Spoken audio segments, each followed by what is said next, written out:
Hello. Hello, everybody. We're here. Oh, my hat. My hat. Hello, everybody. How's it going? Hello, Nizzy. Hello, Fancy. Hello, Madness. Hello, Wilsonia. Is that everybody? Everybody else as well. Hello, how's it going? I am back. I've also found an issue. Basically, I've got, as you can see, some wireless headphones that some Bluetooth headphones that I have bought, and now it's a bit of an issue with the hat. wait, when did you grow that much? Yeah, it's been growing out a bit. It's been growing out a little bit here. We've got a good amount at the moment. It's getting cut in May, but for the moment we need to. It's a bit long, isn't it? Because he's worth it. Exactly. Hello, Odd. Hello. How are you? Maury. No, do not worry. It's Smorey or Maury, you know. Whatever you feel like. Might have to tie it back just to get the hat on properly. Oh god, it's a mess, isn't it? It's an absolute mess. It'll be gone in May. But yeah, I bought some new headphones, and they're very decent. I never had Bluetooth overhead earphones before, and I never connected them to a PC before. So it's kind of crazy to be able to just stand up from your desk and just walk around and continue listening to whatever you're doing. It's so freeing. It's so weird. I keep going to pick up my headphones and like put them in my ear. I'm like, no, I've got them on already. So yeah, it's a bit of a weird one. But the hat game might have to change a little bit. I don't know what we're gonna do. You can kind of see the craziness of the hair a little bit more here. But yeah, how has everybody been? How's people's midweeks been? Mine's been pretty decent. Not too much going on really. We played at the World Cup group stages on Tuesday, if you weren't here. Some very interesting group stages. Portugal are hosts, of course, as you saw through the badge. There you go. And if anyone that was here and wants a reminder, here we go. Portugal topped the group as hosts. Only 2 draws, though. Mexico and South Africa beating Denmark to go through top. South Africa go through in second place, losing 2-0 to Denmark on the final day and going through on goals scored over Mexico. Denmark finishing bottom. Turkey topped their group, 3 wins from 3, beating Argentina. And Argentina comes second, Scotland and Suriname third and fourth. Currently playing a Man United save. Season 3 started playing a weird asymmetric 4-3-3 with Mount as a defensive winger on the right. Doing really well. McTominay is the backup defensive winger. Just got, wow, that is something. That is something. Then we see Nigeria win 3 out of 3. 3 1-0 wins in their group to top Group C. Switzerland beat Qatar on the final day as England lose to Nigeria. So Switzerland go through. England out of the World Cup at the group stages. Brazil topped their group with 3 wins from 3. Belgium beat Ghana on the final day to get that second spot, Ghana, and then USA.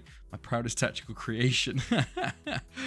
Wales topped their group with 2 wins and a draw. Spain comes second, DR Congo, and then Haiti. Bad news here, I'm watching Ajax. Plus I have to, oh no! Which one's worse, Ard? Which one's worse? France topped their group with Paraguay second, Germany out. Losing to Paraguay in the opening game. Then we see Netherlands top their group with 3 wins and 3. Ecuador second, Croatia third, and Syria fourth. And then a crazy one, again in Group H. Tunisia top the group with 3 wins out of 3. Australia comes second, and Italy and Uruguay out, third and fourth. Tunisia and Australia were already qualified after 2 match days. Crazy. So some big dropouts already. Italy, Uruguay, Germany, England, Mexico, Denmark even. Like, there are some big teams already out. We do have the knockouts today then. So, to take you through, we've seen 1 game. Oh, Nizzy. Thank you. How long was that? 32 months. Holy shit. Jesus. On the way to that 3-year badge. Oh my goodness me. 32 months. On way to that 3-year badge, lol. That's crazy. That is crazy, man. Thank you. I appreciate that a lot. I had trouble finding a writing, so decided to try something different. Love having success. Sometimes people's attributes really, you can just put them in a new like role, and they'll like, it won't show them as being good there, but the attributes they have work out. Ajax hasn't caused that as it, lol. Well, the last thing is probably my fault. Shouldn't have eaten 40 pieces of Mentos. 50? Why were you eating 50 pieces of chewing gum? My God. 1 game has been played, and Argentina knocked out the hosts unceremoniously 3-0. Easy for them. And our boy Fazio playing for them, by the way. But yeah, 3-0 against Portugal. Kind of crazy. We we'll be watching. South Africa versus Turkey, first up. Then we're on to Nigeria versus Belgium, as we see Brazil take on Switzerland. Then we have Spain versus Spain versus France, and Paraguay versus Wales. And then finally Tunisia, Ecuador, and Australia versus the Netherlands for our knockout games, for our second knockout round there. Just got to explain to Ten Hag how McTominay on the right is the answer. I know. But yeah, so we have our first game of the day, which can be a very interesting one, a South Africa versus Turkey matchup. So, shall we get the first predictions of the day done? We did 15 games last time. There'll be less this time because it's just the knockouts. But let me hear your predictions for South Africa versus Turkey. I'm going to go 3-0 Turkey. Oh dear. Well, it was tasty. Ate it in a 2-hour window. Oh god. Okay. I don't think we've got you down, Mad. I'll put you in. Oh yes, I'll take people through what. Oh Christ. Okay, hold on. What the scores are so far. In the predictor game. Right. 2-1 to Turkey. Then Svancy goes 2-1. Oh yes, Svancy also put you in as well. Fancy. And then don't press that. There we go. 2-1 South Africa easy. 2-2 Turkey. Of course, now we are in the knockout round. So we no more draws. If you say draw, you've got to give us a penalty winner. So hold on. There you go. 1-2 says Ard again for Turkey. Hello Tommy. 3-0 to South Africa. Sure, you'll have to see it. And there we go. How are you, Tommy? How's it going? Is that everybody? I think so. So this is what the scores look like from the first go-round. Ard was absolutely smashing it. 12 points from 15. Second place is between myself and Nizzy on 7 each. Then Tim on 6. Chloe had 5 from 5 before she went to sleep. So maybe if she'd actually continued on, maybe she'd be top. Got to support my boys. Well, did you actually have? Oh, you did have South Africa. There you go. So here's people's predictions for. Well, sorry, their exclamation mark teams. Got to go watch the 2 most disappointing teams. Good luck, Fancy. I don't watch it anymore for my own mental health, so it's good stuff. Mexico, sadly, already out, but it's okay. Right, let's continue then. Let's get ready for the first game of the night. First knockout round. Can we see South Africa cause an upset over Turkey here? Turkey are the Euros holders, remember. They beat Ukraine in the final 2 years ago, so it's not a even match, you'd say. Turkey are evens favourites here. Let's go. It's a 4-4-2 for South Africa. Mathabula and Shangi. We got Mabuya on the bench for us, one of our boys. Then for Turkey, it's a 4-1-4-1. Yildirim up top, former boy. And that's it for them. Oh, no, Emery Yildirim, also former boy. Right, so I think everything's in order. Right, red for Turkey and yellow for South Africa. Off we go. Let's see who is it. Is it on key? Is it on key? It's on. Okay, it's extended. Good stuff. Oh, Wilsonia, I completely missed you. 1-0 South Africa. Apologies. You got it in on time. Fair. Good stuff. Okay. Right. So back to the game. Here we go. I thought I'd put you in.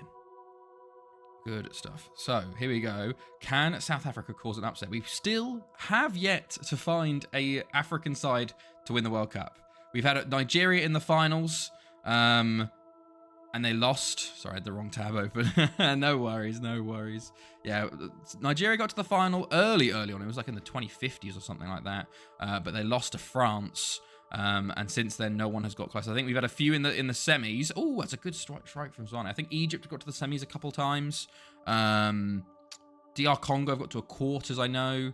They've got. I think the semis has been the closest since, but not been the best since then. But they've started well here, and they've scored here. And South Africa through takes the lead in the 8th minute. And what a start for South Africa and Tommy. Oh my goodness, what a take from him. Do you know the winner of every World Cup? I don't know the winner of every World Cup. No, I'm not that good. I do know the smaller teams that have won it or have got to finals, you know. And Gökhan Ok injured for Turkey, which is a big loss because in the European final, oh my God, he's at the bar. Oh, nearly. Dala gets the bar, but South Africa doing well here. As I was saying, Gökhan Ok was the man that scored the 2 goals for Turkey to come back from 2-0 down in the last 10 minutes against Ukraine in the Euros final to bring it 2-2. So without him, I think he was their captain as well. Could be a big loss. 21-48. 21-48. I have no idea. I'll say Germany. Germany have won a lot, you know. But South Africa completely on top here early on. I feel like they probably want to push for a second here because I reckon Turkey will switch to a 4-3-3 at halftime. But they've had a few chances here, and I feel like Turkey do have Yildirim is a very good player, and one chance it's 1-1, just like that. Zafa Kuru, a former player a player we've looked at before, but it was a real unfortunate goal there. Unver tackled by the South African, and Kuru runs in, and it's just like that. It's level terms again. So, can South Africa come forward again and try and get another goal, or will Turkey sort of kind of realise that they're the favourites here, now push forward? They are coming forward again here. Yildirim into Gökalp. Great block by the South African defence. That was a very close. They've had 3 clear-cut chances here, Turkey. So they definitely are getting some huge chances. So South Africa need to sort of tighten it up at the back maybe a little bit. But 5 minutes of the half, they do have a throw here. I don't know if it is continuous of the highlight or... Okay, Turkey have won it back here. Gökalp into Bilic. Kuru, the goal scorer. Sahin goes long, and Yildirim is in. Just not marked at all. He holds it up, and he puts it over the bar. It was a poor finish from him there, actually. I think he should have just kept running with it. But we'll check 21-48 after the game, see who actually did win it. I won't give you an update until we're 3-0 up. Thank you, Tommy. I appreciate that. Okay, Turkey make a change at halftime. They've gone to more attacking, gone 4-4-2. South Africa also make a change, but keep the same 4-4-2 formation. So, Turkey obviously going more attacking. Will this help them, or will this give South Africa a few more chances? As Mathabula nearly on it straight away, but it is cleared by Turkey. And okay, here come Turkey. Tasdemir into Gökalp. Sahin gets it now. Gökalp again. Yildirim, and Chabalala saves and tips over the bar. Hello, Diego. Hello, how are you? How's it going, mate? Ball in, and it's cleared. Malete clears with South Africa there. And now Malete now injured for South Africa. They do have a substitute with Mashele. Ziyech comes on for Yildirim for Turkey as well. I think they've both made 3. Turkey have made all 3 subs. South Africa still have 1 left. And Daladala is in, and Mashele! Oh, Mashele, the substitute! It's fallen to Daladala! Oh, it's a huge chance for South Africa! 2 huge chances that they probably should have scored. But no, it's stopped by the goalkeeper both times. All good. Oh, what's that? What team are you with this time? Daladala on the ball again. He's trying to miss that chance. Oh, it's Mabella. He's offside. My goodness. Zulu comes on for free. I think the offside saved his blushes there because he should have scored there. But South Africa with 2 big chances there, really. And they've getting a lot of possession. Daladala free kick over the bar. 10 minutes to the end of the game here. Are we going to go to extra time in the first game of the knockout tournament here? 3 minutes ago. 2 minutes ago. And it's a throw in South Africa. Mashegu. Mathabula. Into Mashele. Plays it into Daladala. It's a goal for South Africa. Oh my goodness me. Tato Daladala with the goal to put South Africa 2-1 up in the 89th minute. Oh my goodness me. Mashele plays it in, and Daladala, he's got the first goal. He's got the second, and can they hold on for 3 added minutes to knock out Turkey? There's a chance for Turkey straight away. Ziyech, Gökalp. Oh, it's blocked. Goal, Bafana. Oh, okay, I need to pull the scores over. Sahin's on the ball into Duru. Into Sahin. Kuru. To Unver. He's at the ball. My goodness me.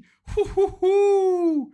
My goodness me. Tasdemir to Bilic. There's a minute and a half left still. Nshangase will try and clear it. He's holding onto it. He's played into Mathabula, who's holding onto it again into Firi.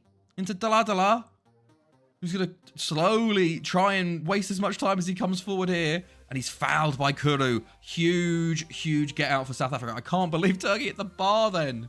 Mathabula plays into Firi. Back to Mathabula. Into Daladala. Into Mabele. Nshangase. Mathabula. Oh, and they're giving it away. Turkey have one last chance. They've got 30 seconds here. Gökalp, but he's fouled by Nshangase. Gökalp with the free kick. Few seconds to go. Just boot it clear, and South Africa win 2-1. Huge result for South Africa. Finally press this. Oh shit, you streamed, Tommy. Nice. What was the stream? Was it FM or what else? What is it? Tours. Giroud's first football club.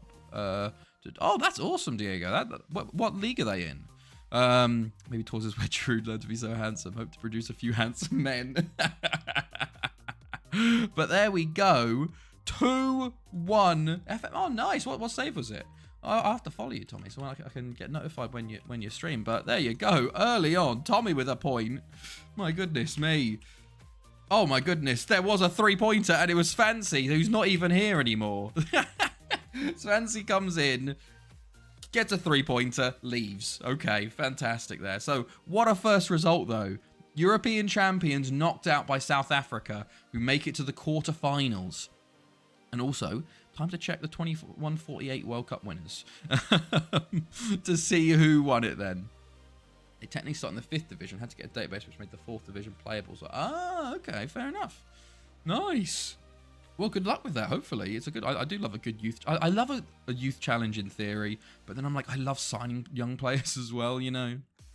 21-48... well, 21-46 was Germany, you know. So, I was close. Yeah, if I'd said Germany, England, I think if we go for the Euros, who won the Euros in 21-48? Past winners. Also, Belgium are the new host for that. 21-48 Euros. Italy. Okay, I was 8 years out with Germany there, but I think I was close with the World Cup there. Right. So South Africa win in the second round, and they will face the winner of Nigeria. We could have an all-African quarter-final potentially, but they need to beat Belgium. Argentina face the winner of Brazil or Switzerland. Oh, wow. Paraguay, Wales face the winner of Tunisia or Ecuador. That's pretty good, because that means that one of Paraguay, Wales, Tunisia, Ecuador will be in the semis. And you got Spain, France, Australia, Holland. So Australia, poor Australia. But yeah, okay. Right, next game is Nigeria, Belgium. So we'll find who South Africa will be facing in the next round. So let's get ready for this game. Nigeria versus Belgium. I'm going to go for a 2-1, 2-0, 2-1, 3-1 Belgium score. Couple attempts there, but let me know your predictions here. And we are still scouting lots of players. We're currently in England at the moment. I think we're at Chelsea, so I need to keep adding players. Okay, hold on. It goes 2-1. 2-1. I normally have 2 saves running, but just finished a challenge with FFM Llama doing on YouTube, where you can only load the nations which have never produced European finalist. Oh wow, okay. How was that save then? 2-0 Belgium, says Nizzy. 3-1 Belgium, says Wilsonia. Okay. I'll keep scouting.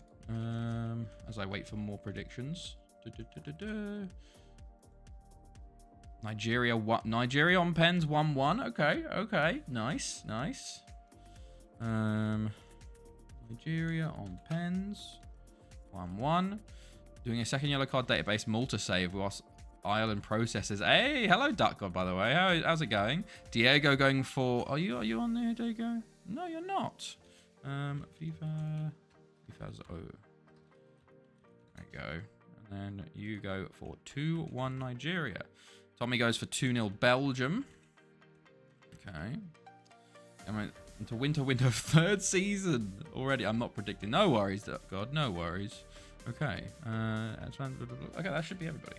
Unless anyone new wants to predict, you're more than welcome to. But yeah, we're currently just scouting pretty much every English club in the Premier League, I think, and they're under 21s and under 18s. So we're going to be going through a lot of players. But you know, you got to do that sometimes. You got to try and find every single player that's available to you. Okay, Nigeria versus Belgium. Something funny happened. What happened? Oh, okay. We also are going to be hitting July. So, went well. 30 seasons. Won the Conference League with AEK Larnaca and the Champions League with Tromsø. Hey, nice. That's a pretty long save. Fair play. Why did you decide to stop? Was it just up? Oh my goodness me! It's the upsets! The upsets are everywhere! Hakan Yilmaz for Switzerland have knocked out the holders Brazil. Oh my days. He's 34. Surely you're half Turkish. He's half Turkish. Oh my goodness me. Switzerland knock out Brazil.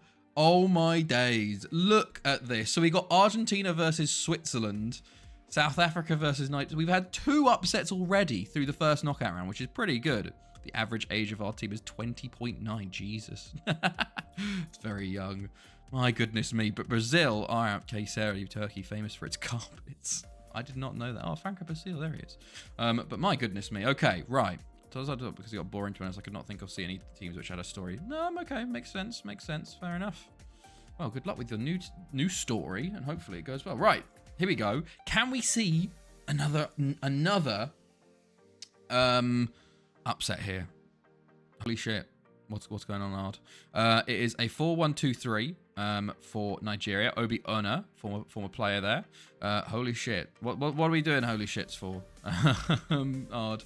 It's a 4-4-1-1 for Belgium. Wouters, former Barry boy. Happy to bring Guy scored a thunder cunt. Who's Guy? Is that Ajax player? Happy to bring the Turkish culture. Borremans I know of. Do I know anybody else here? Cock was playing in the group stage. He's got a fan trust takeover in 2024 and bottled a final day promotion. Just needed to win, and by May 2025, the same month of bottled promotion, they sold the club a bit entitled. Those Malta fans. So they bought it, then you didn't go it through, and then they sold it again. Incredible. Right, here we go. In the green is Nigeria. In the red is Belgium. Can we see Nigeria cause another upset in this knockout round? We will see. But let's go. Let's go. You can actually pull the it feels like Portugal have some very long pitches. Like one of the pitches is super long. Like you need to keep moving these around within a year. Wow, that's incredible. I think Barry are currently in the process of a takeover, which would be interesting. But I think Barry are fan owned, so it's the same thing every time. What's going on with Conor Gallagher? Oh yeah, basically there was just this like a clip. It was basically out of context of him in the tunnel, and basically he blanked one of the mascots while like he had one next to him and the other one was trying to shake his hand and he blanked him basically, and then they took that and then was like, oh, it's because one of them was black and one of them was white, and they're like, oh, so then he got a shit ton of abuse on social media because all the weirdo Chelsea fans that hate any homegrown English player suddenly start calling him racist, even though they're racist to the English homegrown players. So then Chelsea had to put a statement out being like, hey look, it was like out of context, he was just blanking there, by the way. Go Belgium.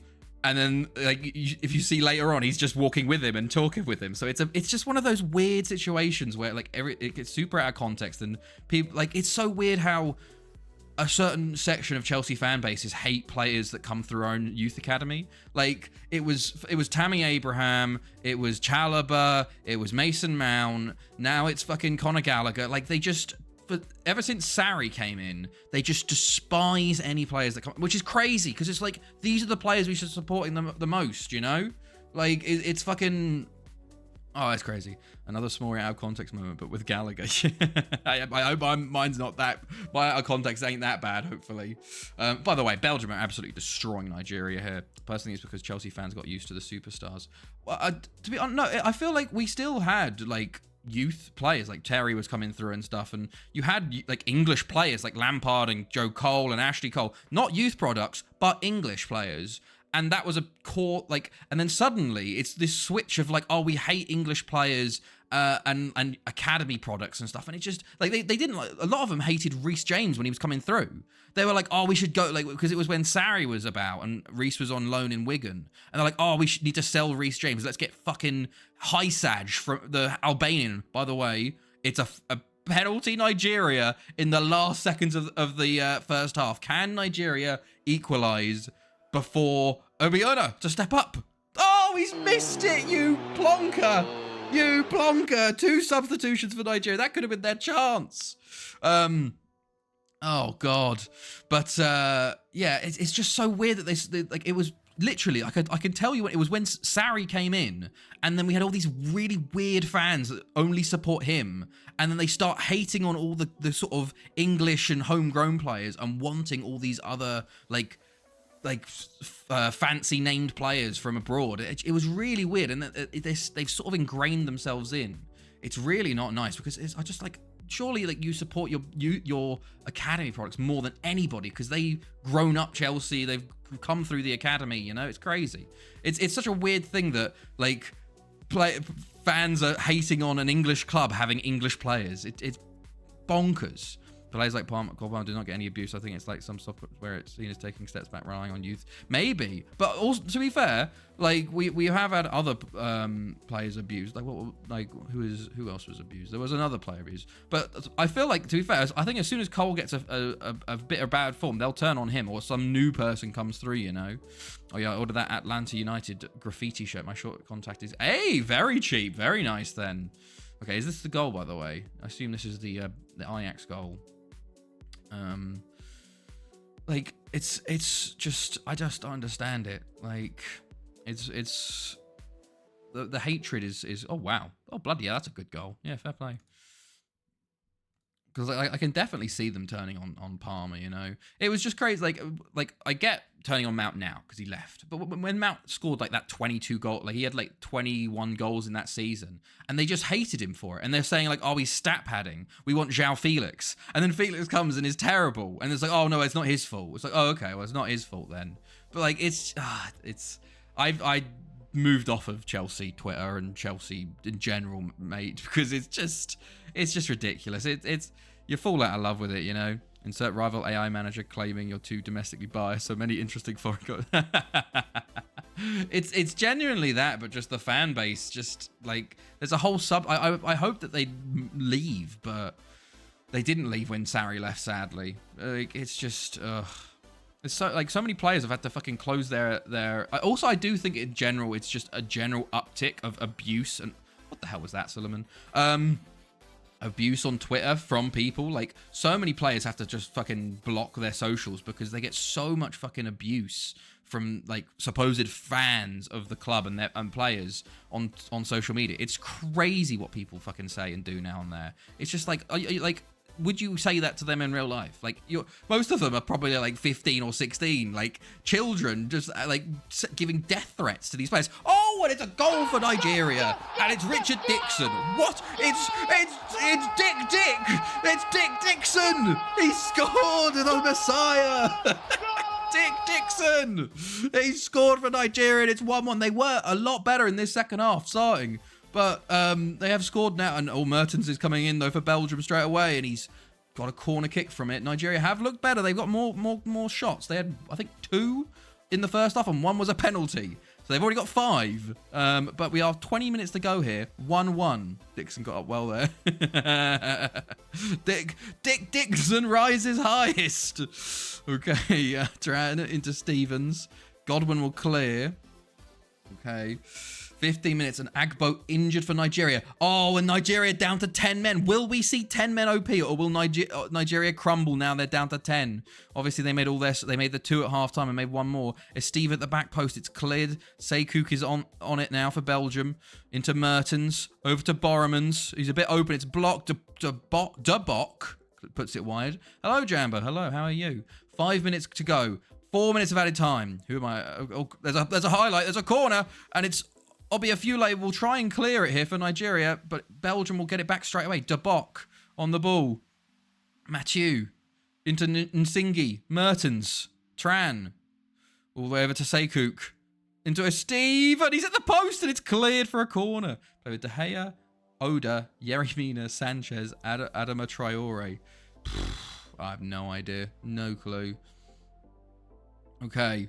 Extra time. Nigeria down to 10. Belgium have switched to a 4-3-3. They are going for it. Can Nigeria hold on for penalties? Or will we see 10-men OP come through again? It has happened many, many a time where suddenly 10-men teams suddenly get better. But I don't know if this is going to happen today. They've switched to a 4-1-2-1-1, and they've just given it back to Belgium straight away. Oh, Hawaiian Hippo. Thank you for the follow. And Godwin, I thought that was going to be a penalty. I still need to move that over. Okay, Mertens is there with it. Over to Tran. Into Stevens. It's cleared initially. Dubok will get it back. Stevens. Into Dubok. Back to Mertens. Oh, it's blocked. Tran. Mertens. Nsingi. Okay. And we're just continuing onwards now. 2 minutes. Oh, what an Hippo. Thank you for the... Oh, my goodness. Thank you. Oh, Christ. Hold on. For the prime. That's come out of nowhere. Thank you. Oh, Aziz in. Oh my God. No. 10 men. Nigeria have scored. Oh. Oh, Abifule! Thank you, Wine Hippo. How are you doing? What a time to come in. Aziz puts 10 men Nigeria 2-1 up with 15 minutes to play. Can they hold on to knock out Belgium here? Would love to claim a Nigerian fan for that sub. If they can hold on, hopefully. My goodness me. How's it going, man? How are you? Matthew, that's crazy for you to just come in, follow, and then immediately sub. How's it going, fella? It's Steve coming forward for Belgium, though. Can Nigeria hold, though, for 15 minutes? They are still down to 10. Belgium has switched to a 4-2-4. Here's a highlight. Sekouk, De Bok, De Meyer, into Steve. Corner for Belgium. There's 6 minutes to go. Did you see who I am? No, I didn't. Who was it? Lola for Nigeria. Oh, it's a bit scary. Godwin will clear up to Emeka, who's kind of just by himself, and he is tackled by Nsingi. Stevens now for Belgium. They come forward again. Stevens into Tran. Tackled again. Aziz into Emeka. Yeah, no, I didn't know. I saw who it is. I just don't know who it is. That's what I meant. I thought you meant, did you see like who the player was? Like I read it, but I don't know. Emeka. Into De Bok. There's another highlight. Belgium come forward again. Tran is in at the back to the right. He's kept it in. He plays it to the back post. It's very, very deep though. As Steve will have it on the left wing and gets another corner for Belgium. 5 minutes to go here. As Steve plays it in. Dixon clears. De Bok will get there. Clue, I'm a midfielder. Okay. De Bok into it's cleared again. Matthew, okay, puts it out for a Nigeria throw. Can they hold on? There's a throw in. De Bok. To Steve. They've just thrown it directly back to Belgium. Steve on the ball. Okay, he's blocked initially, but Sekouk plays it into Mertens. And he puts it over the bar. Okay, there's 3 minutes. 2 minutes to go. Nigeria throw. Why are they throwing? They had so many open options and they just threw it to him. There's Steve. Into Sekouk, who plays it in. It's clear. Dixon is on it for Nigeria. He just boots it as far as he can, but it only falls to Borremans. Stevens again. Is okay, out for a throw-in. It's blocked again. 1 minute plus 1 minute added time. Okay, goal kick for Nigeria. They boot it long. I think this is the last chance. 1 minute to go for Belgium as Steve comes forward into Mertens. Oh, it's cleared. It's cleared. Oh my goodness me. As Steve tackled. Borremans into Hassan. Oh, what are they doing? They played it against each other at the back in their own penalty box. Emeka comes out with it. Emeka to Tran to Aziz. To Lola. Over to Emeka. I think Nigeria have done it. Emeka on the ball.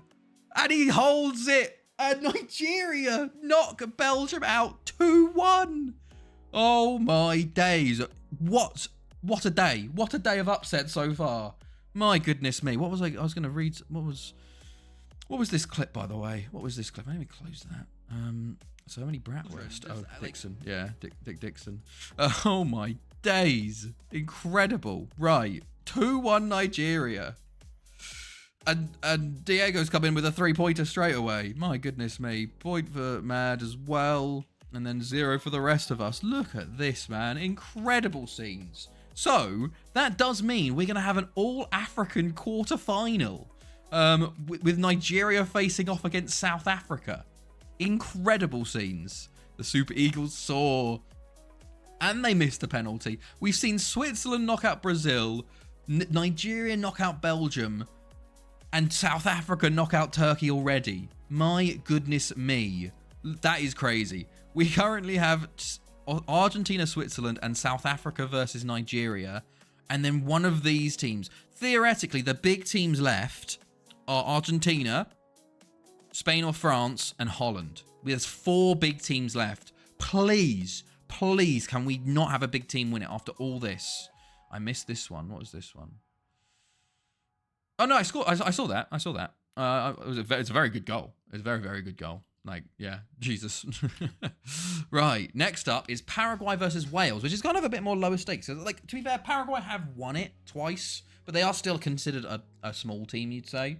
So, let's get predictions going for Paraguay versus Wales. I would love for Wales to do it. They did top their group and got a draw with Spain, and they seem to be playing very well. They're playing a 4-3-3 this year, but I think we're going to see a 2-1 Paraguay.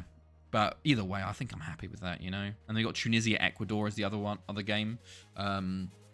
which should be interesting. Technically, Ecuador are the big team. Theoretically, what you'd want is Wales and Tunisia to get through, because then you'd have 3 African sides in the quarterfinals, which would be quite incredible. But we can't really be picky at this point. What we really want is Australia to knock out the Netherlands. And we want Switzerland to knock out Argentina, and then Australia to knock out France or Spain, the winner of France-Spain.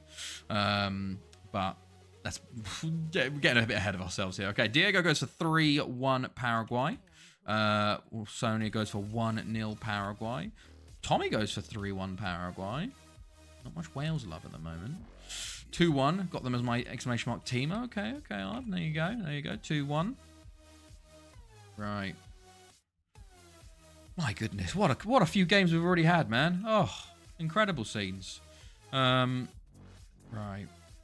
Let us just wait for people to predict, and then we'll continue onwards. Well, I'm actually scouting in the background, so don't worry about me. One day I'll get out of England, because we're gonna.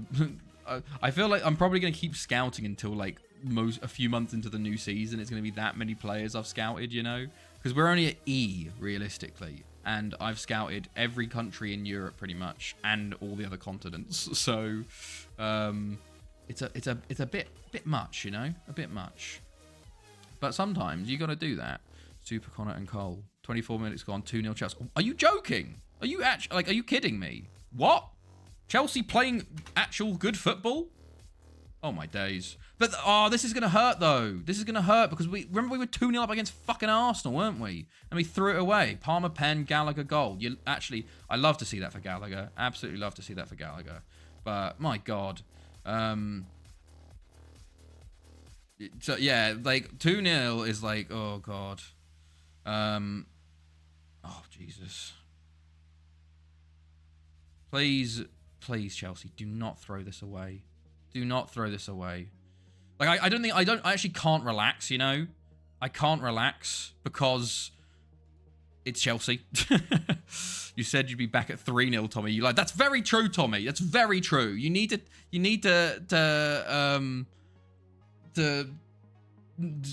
you've cursed us now. You've cursed us. We're definitely losing this now because I don't want to know.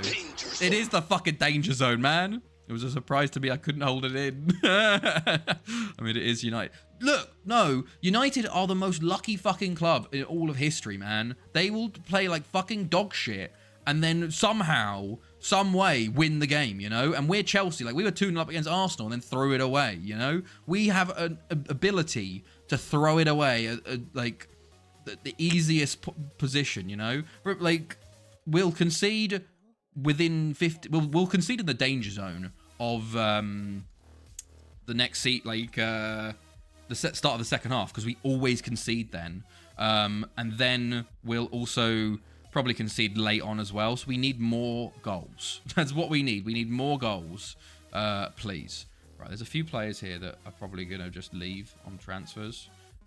You of Jacques? Yeah, probably you. Delgado? I'd love to keep you, but I don't think you get a work permit. Mert Yilmaz as well. I think I'll let you go to get some more Dutch players in. Oh, and Spain knock out France on penalties. But it's good, though, because this means that they're tired. So Spain continue onwards. Spain only just creeped through it in their game, actually. So here we go. I need to... Oh, my God. I can't believe Chelsea are 2-0 up. He's going to screw me over, man. He's going to screw me over. So bad. Oh, okay. Please, just make it like 4-5-0, man. Please. Okay. Oh, wait, I've just seen the Darwin Nunez goal. Oh, my God, the Darwin Nunez goal. I didn't actually see that. That is fucking hilarious, man. It's literally the fucking FM thing where the goalkeeper kicks it into the striker that runs up towards him. Oh, my days. Incredible. Fucking hell. Well, then. Right. Back to actual game. Okay, well, me doing that, the madness comes in with 2-1 Wales. So, good stuff. Right. Let me go fucking into the game now. Here we go. Paraguay are the favourites here. They're a 4-1-2-3. Do we know anybody in this team? We got Adolfo Caballero, former boy. Rashel I've seen before. Oh, is that Caballero? I think that is Caballero. Williams in goal for Wales. Puraval, one of our former players. Bradley, one of the top goal scorers at the moment. Idzi's on the bench still. They're going with a 4-3-3. So let's see. Red for Wales, white and blue for Paraguay. Can Wales continue on their good tournament so far? Or will Paraguay show why they're two-time World Cup winners here? But let's see. Cardozo into Garcia. No, I've got Garcia for Uruguay. Right. So, cleared initially. Velasquez for Paraguay now. Into Godoy. Godoy on the ball. Holds it up, plays it in to Coronel, and it's a good save by Williams. First chance for Paraguay there in the first minute. Is that setting the tone, or is that just a lapse in judgment? But here we go. Another highlight for Paraguay. Cardozo in, and it's a great save by Williams. And it's another great save by Williams. My goodness me, a double save from the Welsh goalkeeper there. And Paraguay look deadly so far. Wales need to sort out another free kick here for Paraguay. It falls to Godoy, into Fanego, to Velasquez. Into Fanego, to Coronel, to Godoy, again. Rollon, it's tackled, and Dale will get there. Bradley now for Wales. Can they counterattack? Millington, okay, just loses the ball. And Cardozo, is he offside? No, he's not, but it's another huge save by Williams, keeping Wales in this currently. My goodness me. Rollon plays it in. It's cleared up to from Bowen, up to Williams, but it's all Paraguay early on here. And without Williams in goal, Wales could be 2 or even 3 down currently. It's crazy how when we first saw Paraguay play, they were playing Germany, and they were the underdogs, and we were rooting for them. Now we're rooting for Wales because they're the big team. And it's an own goal. Gibbon. There wasn't even a Paraguay player near. There wasn't even a Paraguay player near it. And the 2 Welsh players on the back post kicked the ball into each other here. Coronel heads it towards and Millington kicks it off of Gibbon, and that's 1-0 Paraguay. To be fair, deserved. They have been completely on top here, but it's funny that it's an own goal that beats Williams first off there, and not an actual Paraguay player there. My goodness, what a cock-up from the Welsh team. Will this wake them up, though? Or will Paraguay just continue to dominate here? Because they are very much on top so far. 10 shots to 1. They hit another shot. They're just hitting the side netting. Wales need to change something because they are getting absolutely rolled over currently. Godoy. Bowen intercepts Millington. Up to Bradley. Wales kind of just feeding on scraps at the moment. Like any sort of counter. And they can't even get any. They haven't got a shot on target yet. You know? Gomez. Up to Giggs. Godoy. Rollon coming forward. Bowen, Waters. Shit, I've been watching and just completely zoned out and didn't predict.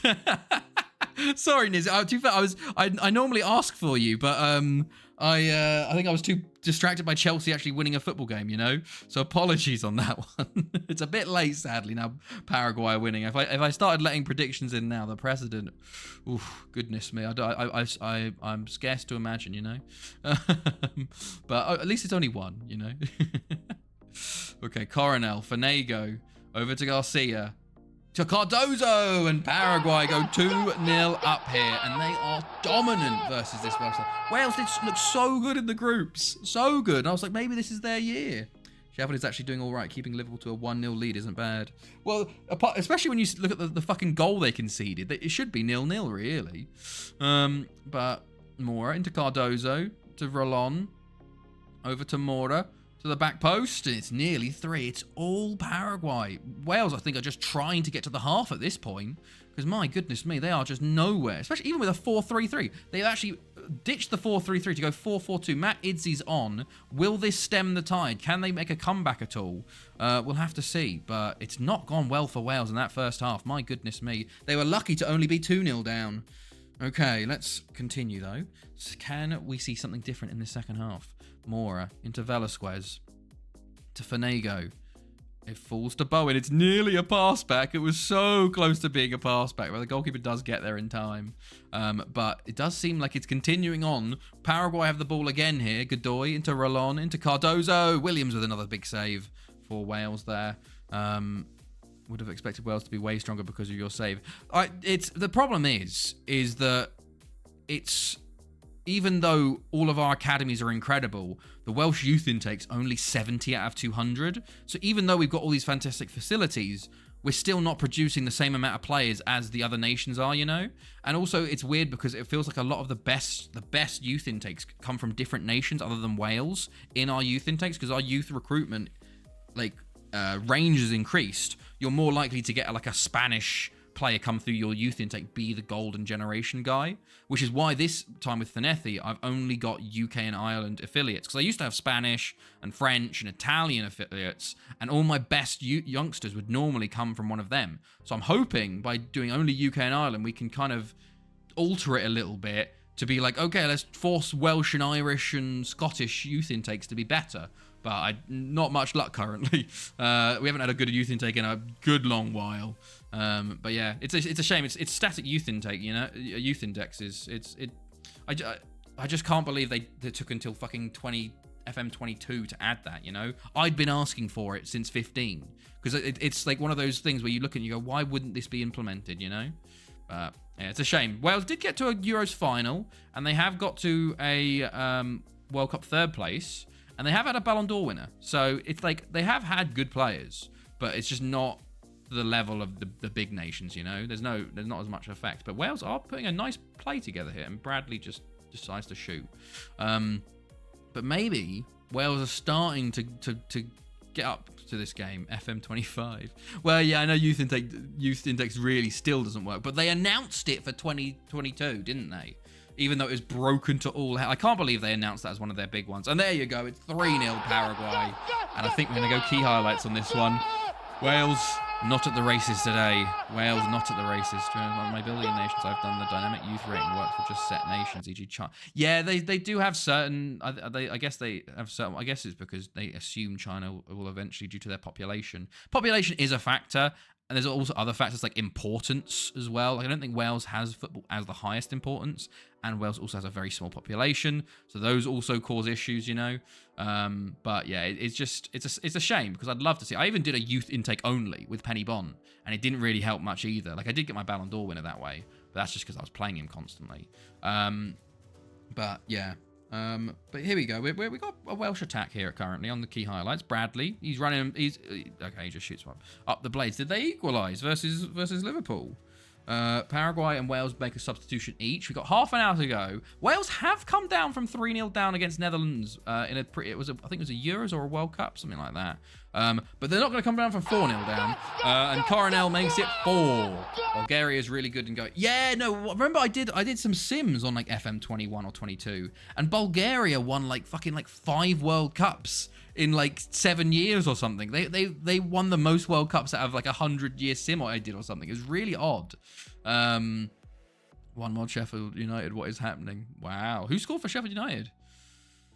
Sheffield United and Sheffield Wednesday actually have won Premier Leagues in this save, to be fair, and got into the Champions League. Cardozo, Silva, and that's 5-0. Bradley own goal. Ooh. Not good for that. Okay, let's see. Oh, for fuck's sake, I've just seen Chelsea have conceded. God damn it, man. Garnacho. God damn. But at least we're not Wales, you know. Wales 5-0 down currently against Paraguay, and it's not good. It's not good for them. They topped the group with Spain in it, and then they get Paraguay, who was second in it. Like Wales should have had the easy draw. They have got a goal back. Holy shit, the Tyree is well. That's good. That's good, Ard. I didn't want to tell you.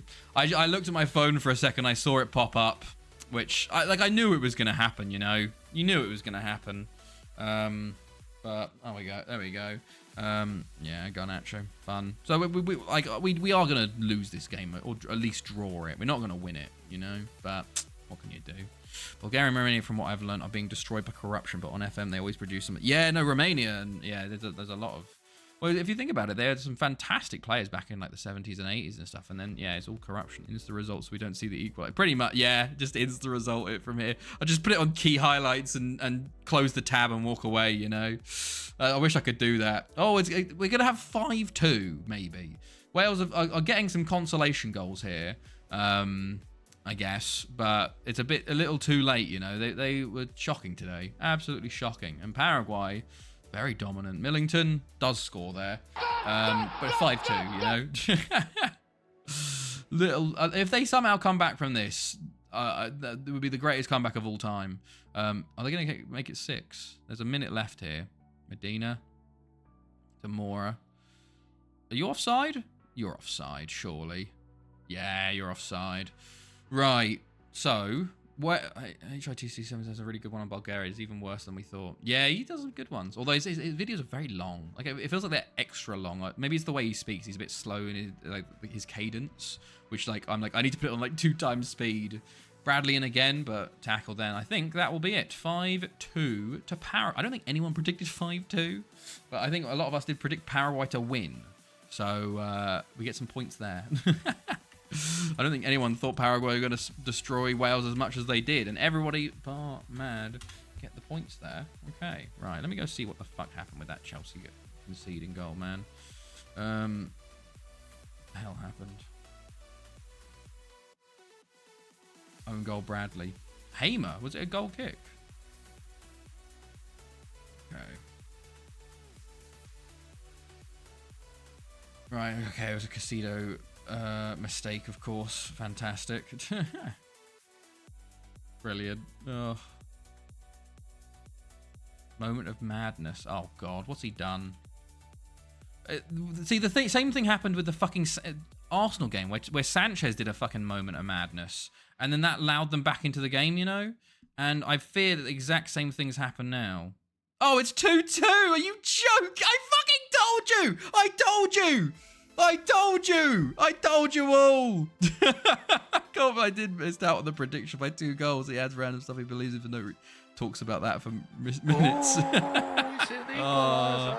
I fucking knew it. I fucking knew it. I told you that 2-0 means nothing. 2-0 means fucking nothing. Let me see the fucking Caicedo goal. It's Chelsea, you know? What are you supposed to do? What are you supposed to do, man? Oh. What is going on here? Where is this goal? Oh my God. Okay, here it is. Oh, there it is. Okay. I just... Oh, don't listen to that. Has he just booted it down the field? Okay, right. It's just so funny, man. Just no defending whatsoever. Black screen. Yeah, apologies. FM's here. It's okay. It's because it's in full screen mode. When I click off to look at other stuff, then it goes like black screen a lot of the time. So just it's absolutely it's so fun. It was literally the exact same thing before. Oh, it's so funny, man. So funny. God damn, man. Funny.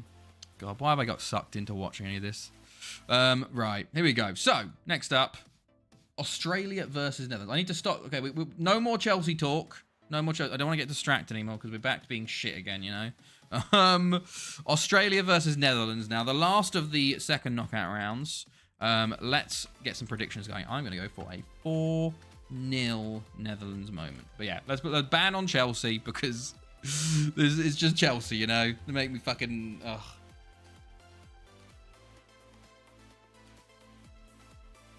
Right. Let's get those predictions going. 5-1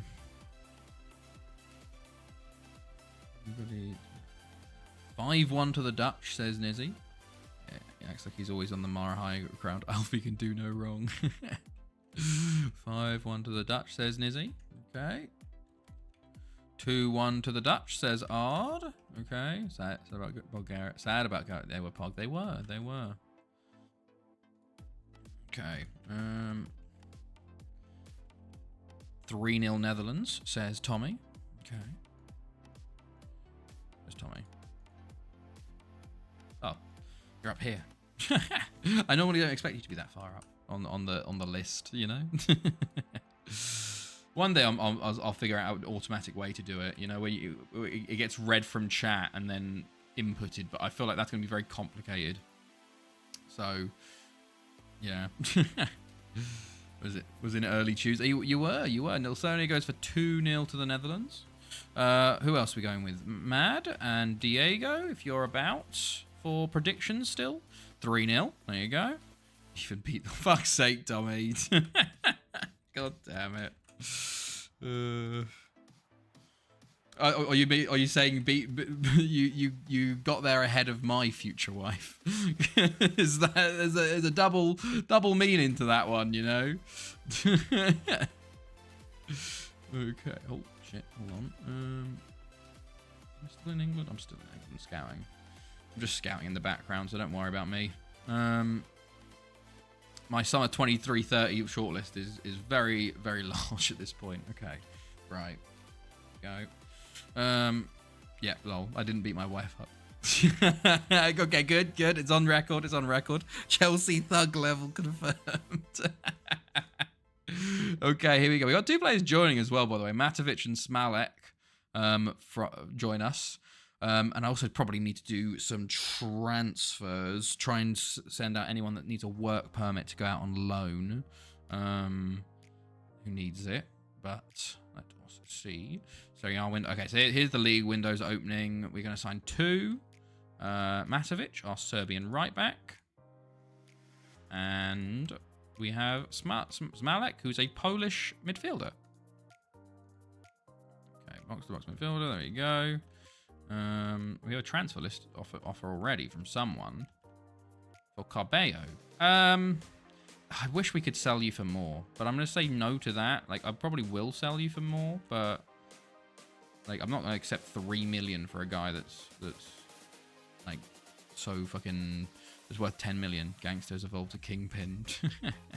Right, so let's go find the players that need to go out on loan. These 3 are staying. Elder, you're staying. Cameroon, you're going to try and stay.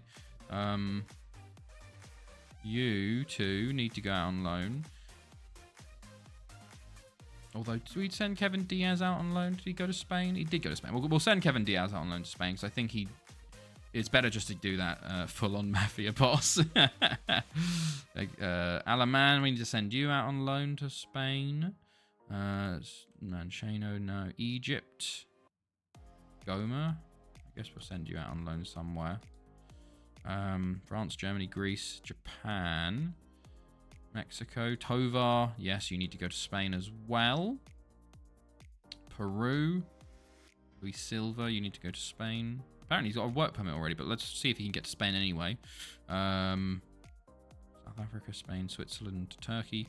Uruguay's fine. You need to go to Spain. He looks very good, Sebastian Oliveira, though. He looks very decent. And that should be it. Okay, cool. Let's see if we get some offers for players. Let's see. I would love to offer you a new contract, Cabello, but you didn't get a work permit last time. So we'll offer him a contract and see if he gets it this time. Because he has got caps for Uruguay, you know. Diaz doesn't get any offers from Spain, which is very annoying. Is it not open yet? Is the Spanish window not open or something? Hold on, let me look back here. We need to go to the July 2nd or something. I think it's... Transfer roundup. No, La Liga window opens. Okay, that's annoying. Alaman, Goma, and Tovar got a fuck ton. You can go to any of these, mate. Tovar, we want you going to Spain. So you can go to Espanyol. Go to Granada. Go to Osasuna. Puertollano, Real Betis. There you go. Got 33. And Alaman got 32. And you can go to Algeciras. Or Deportivo. Or Granada. Or Leganes. Or Mallorca. Or Merida. Or Oviedo. Or Puertollano. Or Real Betis. Not racing. Okay, there we go. Cool. Here we go. Final second round knockout game here. Oh, and Tunisia knockout Ecuador. Oh my goodness me. Holy shit. Wow. Tunisia knockout Ecuador, and Ben Nasser, our striker. They absolutely FM'd them. He's ours currently. He was out on loan at Napoli last year. I think this year he's going to get the chance. Africa will have a World Cup. I don't know. We got to really go for it, you know. But my goodness me. Here we go. Australia versus Netherlands. Can we have one final upset here? in this second knockout round. We got a 4-3-2-1 for Australia. Finlayson, of course, former boy, playing in attacking mid. Halpin, another former boy on the bench here. So close to 1,700. 1,700 what? God. 4-4-2 games. 4-4-2 for Netherlands. Nassim, of course, a current boy, and Saad in there. So it's kind of rooting against the Thanethi boys versus former Thanethi boys. But Netherlands, you've already won a World Cup and a Euros. You know, we need you to throw one in the towel in for Australia. Australia did make a World Cup final a couple World Cups ago. Oh shit, we're on key. Fuck. There's a highlight. It's Luke Tome for Australia. And it falls back to Tome. What will this be? Oh, it's fallen to the Netherlands. Movio. It's currently been quite level, but Australia have the ball back here. Mullen.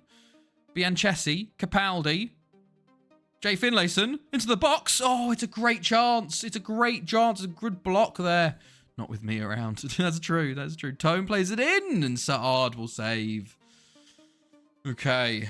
Big chance for Australia early there. McDonald into Bianchessi. Into Finlayson. Oh, another shot and another save from Saad there. Australia's starting well here, but no goal as of yet. 15 minutes in, Saad goes long. Hoffman wins it. Back to Ganzo. Nassim now on it. Wacker, or Vaca probably. Vaca down the right. Plays it into Kovermans, who's back in the starting 11 for Netherlands. Was a key player in that their World Cup win. They are very tired, both of them already. Netherlands with a throw-in, though. Decker. Movio to Kovermans, and he puts it over the bar. Okay. No, okay, Netherlands starting to grow into this game now, I think. Kovermans into the cock. It's a good block, and it's a corner for Netherlands now. Hello, Frenzy. Hello. Long time, very long time, man. How's it going, man? How are you? It has been on. You join us for World Cup watch-alongs. And we're currently watching a second knockout round versus Australia versus Netherlands. How have you been, man? What have you been up to? Okay, Vaca on the ball. Vaca back to De Kock. Into Kovermans. It's a goal, but he was offside. Big let off for Australia. It's been all Netherlands since that opening 15. And Nassim's forced into a save, and it's a great block on Kovermans by Tome. It was pretty much an open goal because the goalkeeper was on the floor. A huge chance for Netherlands. Yeah, I'm good. Been busy with work the last 6 months of my uni degree. Got back into it. So rare, though. Hey, fair enough. Fair enough. Oh, okay, Karagiannis.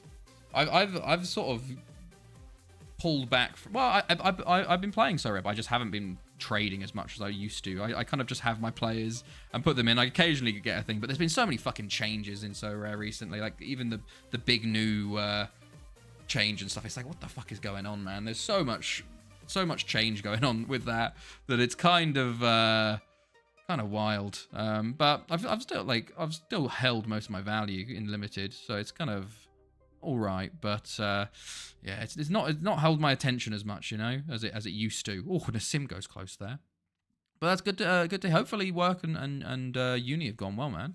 Half time, by the way, 0-0 between Australia and Netherlands. Netherlands definitely were on the ascendancy in the end of that half. Kovermans into Nassim. Oh, big chance. What FM is this? Hello, Wobble Woberts. What a name. Tommy, we said no Chelsea talk again. No Chelsea talk again, you know, until the end of the game. This is FM 15, Wobble. We're playing a 9-year-old game now. I need to pause. Hold on. Let me just pull the actual chat up. There we go. Hello, Wobble. Welcome to the stream. That's a good thing, I suppose. And no, I get that. Other priorities are good for sure. How sweet. It's going all right. It's going all right. Still doing the PhD. Still cold. Still snowy. You know, the usual. What is this save world record? World record is 528 years, and I'm at 314.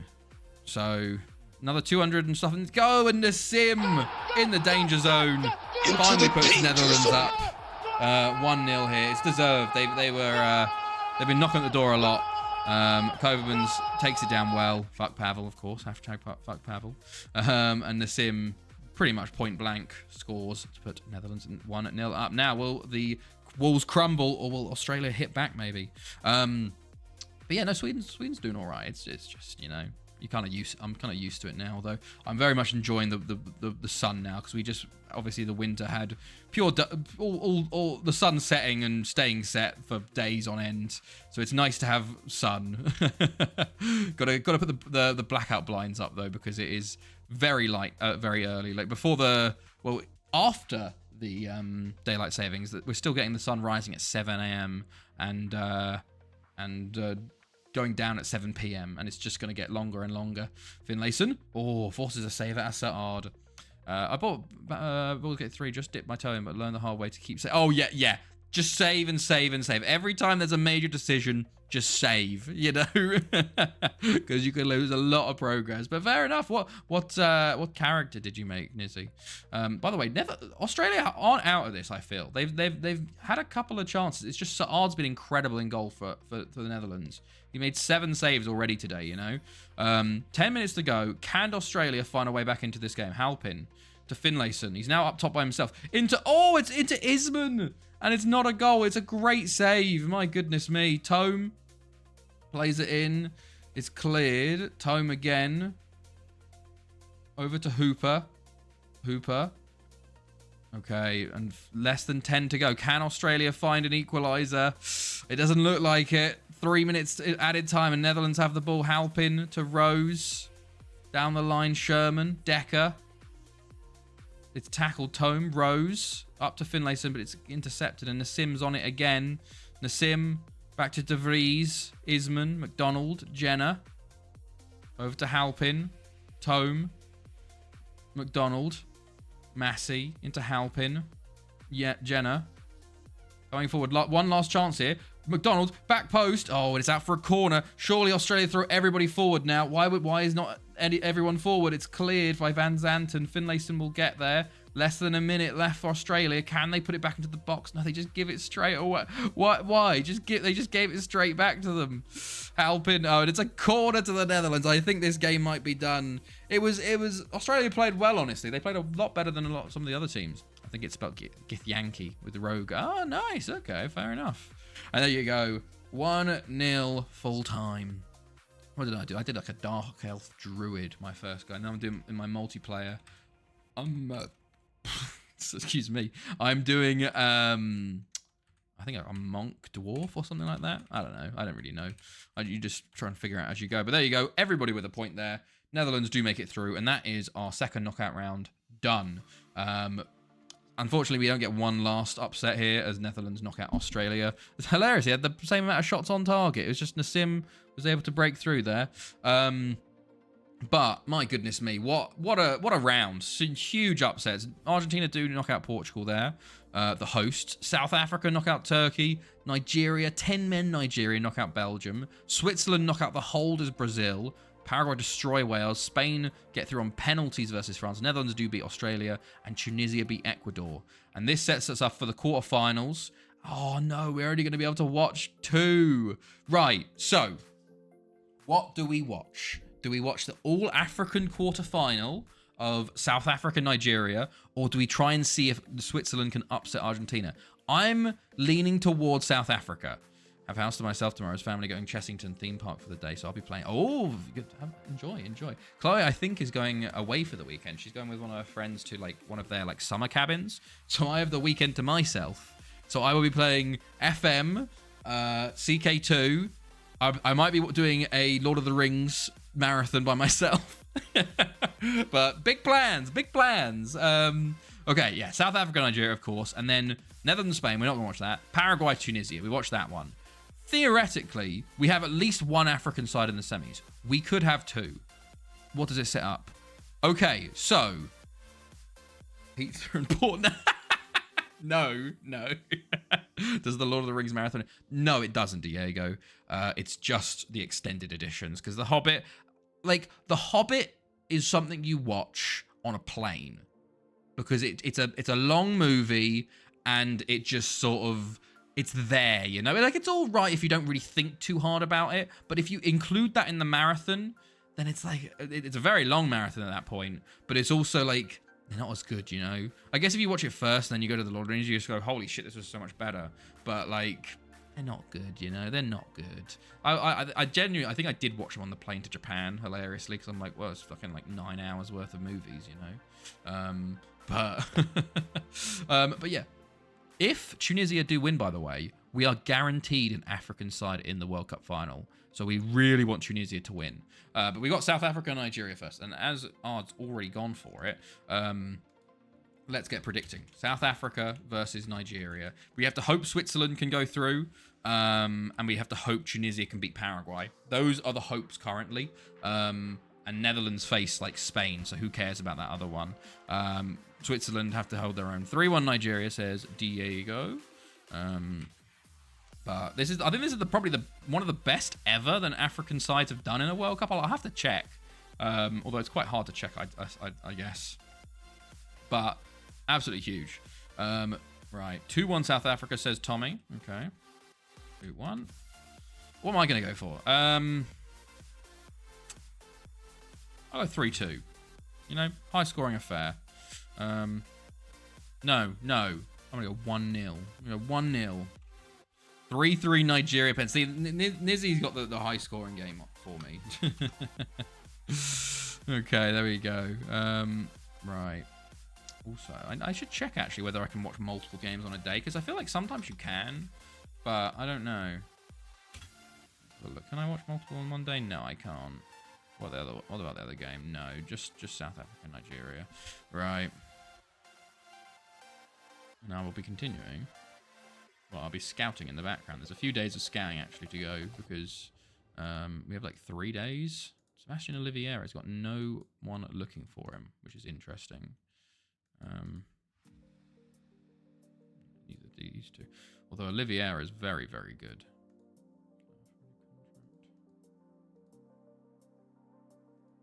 Right, okay. Go. So, we have a few days of, well, a couple of days of scouting before we have our incredible games. We want Switzerland win, and we want Tunisia win. Those are the two we want. Switzerland we're not going to be watching, but okay, Tommy Proch, yeah, you can go to Luton. Zanchi, I'd rather you go on loan to somewhere you're going to play. Kakimoto, we'll reject that for now. Fazio, we'll reject that out of hand. Lido, reject that out of hand. Luca Raab. Person. Oh yeah, look how they bid for him. Nice. Where's the Mali keeper gone? Where's he gone? I want to see where the Mali keeper's gone. Remember there's that Mali keeper that like refused to play, like was it like Dumbi or something? He's gone. He's just gone. I bet he retired, you know. I bet he retired because he couldn't get a club. Ugh. Okay.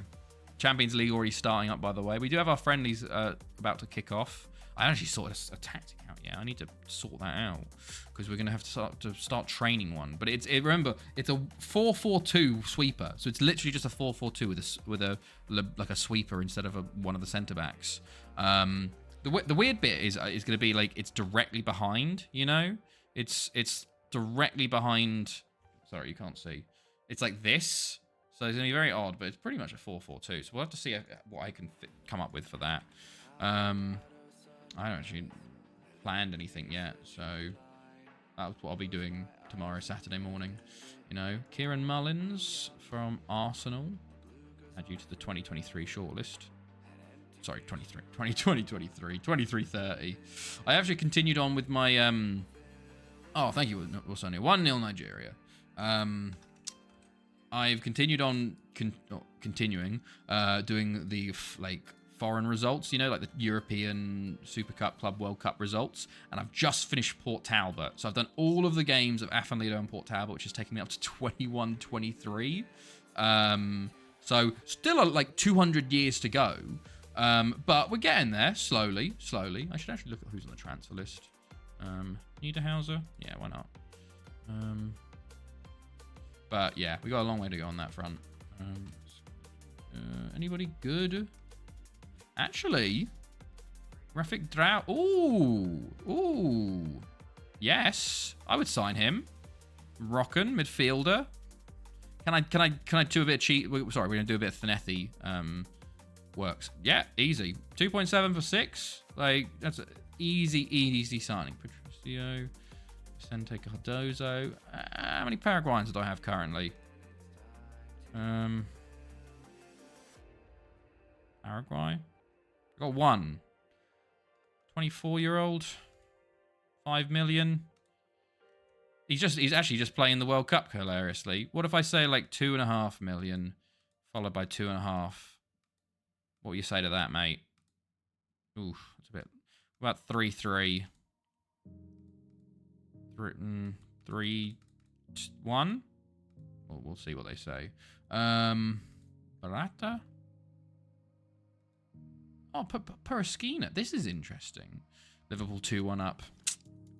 Okay, as expected. Don't tell me about Chelsea. I don't want to hear it. Don't want to fucking hear about Chelsea being fucking Chelsea again. Okay, David Asprilla. How many Colombians do I have? I think I've got a few Colombians. I've got too many Ecuadorians. I need to sell one. I've got too many Colombians. I need to sell. I'm going to sell one of those. Right, okay, we'll continue onwards. But we are bidding for players now. Okay. Right. One day, I think, until Nigeria, South Africa. Make first offer for you. How much do you want? Back up. Half that, for fuck's sake, Diego. Right. 21k. I think he's going to want a lot more, but you just offer this to start with and see if it will... Oof. To be fair, though, he is very good. And 21 and can play all along the front line, you know? So I think you probably... You coalesce a little bit on that. I think we could probably get him down to 40k, 44k.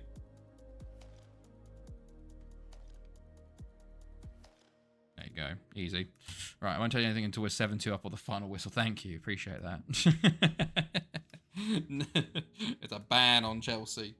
Right, here we go. One more day, and then South Africa, Nigeria. Incredible. But he's pretty good. He won't be playing for us much this year. He'll probably go out on loan because he's attacking midfielder, and we're playing a flat 4-4-2 this year. However, next year, when we probably have attacking midfielders, most likely. Or we might not, you know. Who knows? Who are you? Aaron Smart. Okay. Would it be a smart signing to pick you up? Who knows? Okay. Polyak. What's the new formation? New formation is a 4-4-2 sweeper. So it's just a basic 4-4-2, except you've taken one of the centre-backs and made them a libero, or even... They can play sweeper, actually. There's 2 roles back here. But yeah, that's what we'll be doing on Saturday, maybe? Maybe Saturday. We'll see if I find anything that I can work with by then. Okay, here we go. No, we're not going to be selling you. He's our future. Okay, nothing going on there. Oh, excuse me. Apologies. Right, here we go. So, South Africa are favourites coming into this. An all-African quarter-final. It's the 4-4-2 of South Africa with Dala, the goal scorer with the 2 beforehand. Mabuya, our Thanethi boys playing there. It is a 5-3-2 for Nigeria. Gone very defensive here. Obi Ona on the bench after missing that penalty in the previous game. But let's see. It's yellow for South Africa and light green for Nigeria. Let's see who will win here and put themselves into the semi-finals to face either Tunisia or Paraguay. But let's see. Let's see. Right. Okay, Tau on the ball for the early chances already here. Dalau into Zwane, but is cleared. Mabuya and it's Shangase into Mchinu, I think. And Shangase, Malete into the box. It's cleared again. Mabuya. Go again. Malete into the box again. Falston and Shangase. Machunu, 3-1. Zwane with a good shot. A second shot just goes wide. Big chance for South Africa there early. Okay, Liverpool 3-1 as expected. As expected. Just it's a shame it took this long because it gave you hope, you know. And Dalad. Oh, it's a pass back from Nigeria, but they got away with it. And Ajayi comes forwards for Nigeria now into Emeka. Emeka into the box. Plays it into Ajayi and Chabalala with a big save there. Okay. Machunu plays a corner in. Nshangase. Mabuya is fouled by Taiwo, and it is a penalty to South Africa. And who is this? Musomi is coming to take it. The left back. Interesting. South Africa have a chance to take first blood in this game through the penalty spot. He steps up and scores 1-0 to South Africa. How will Nigeria react? So Nigeria did have a big chance, but South Africa had seemed like the better side through opening 6 minutes. But will this continue, or will we see a fight back here? Musomi, the left back, puts it in the bottom corner there. And 1-0. Okay, here we go. Nshangase to Zwane. Dala comes forwards now for South Africa again and takes a shot on. No lack of confidence there from him, but just wide. Okay, 20 minutes gone now. Nigeria the throw. Ibrahim tries to play it in, but it's blocked. Lola, Ajayi, tackled, and Machunu will try and counter-attack now. Dala up to Zwane. Zwane plays it into Malete, into Dala, and it's 2-0 South Africa. And they are completely on top here. They are cruising, it seems. Nigeria don't know what's hit them so far. It's a lovely little counter-attack here. Zwane into Malete, plays it into Dala, and he's now got another goal from him. He got 2 in the previous round. He's got another one here. Is he going to be a late push for a golden boot, maybe? Suleiman. Okay, it's a kickoff highlight, by the way, and they've given it straight back to South Africa. And South Africa can come forward again. Zwane on the ball. Oh, they're looking for a third already. Mabuya.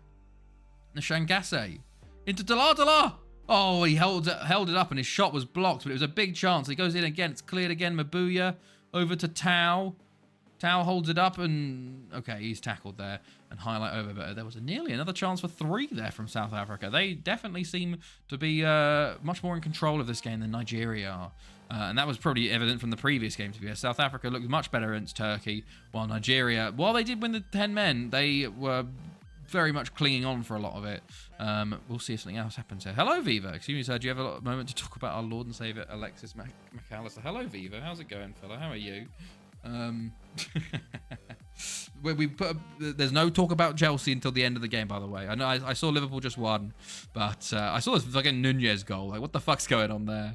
But yeah. Hello, Viva. How are you? You're joining us for an all-African quarter-final in the World Cup here.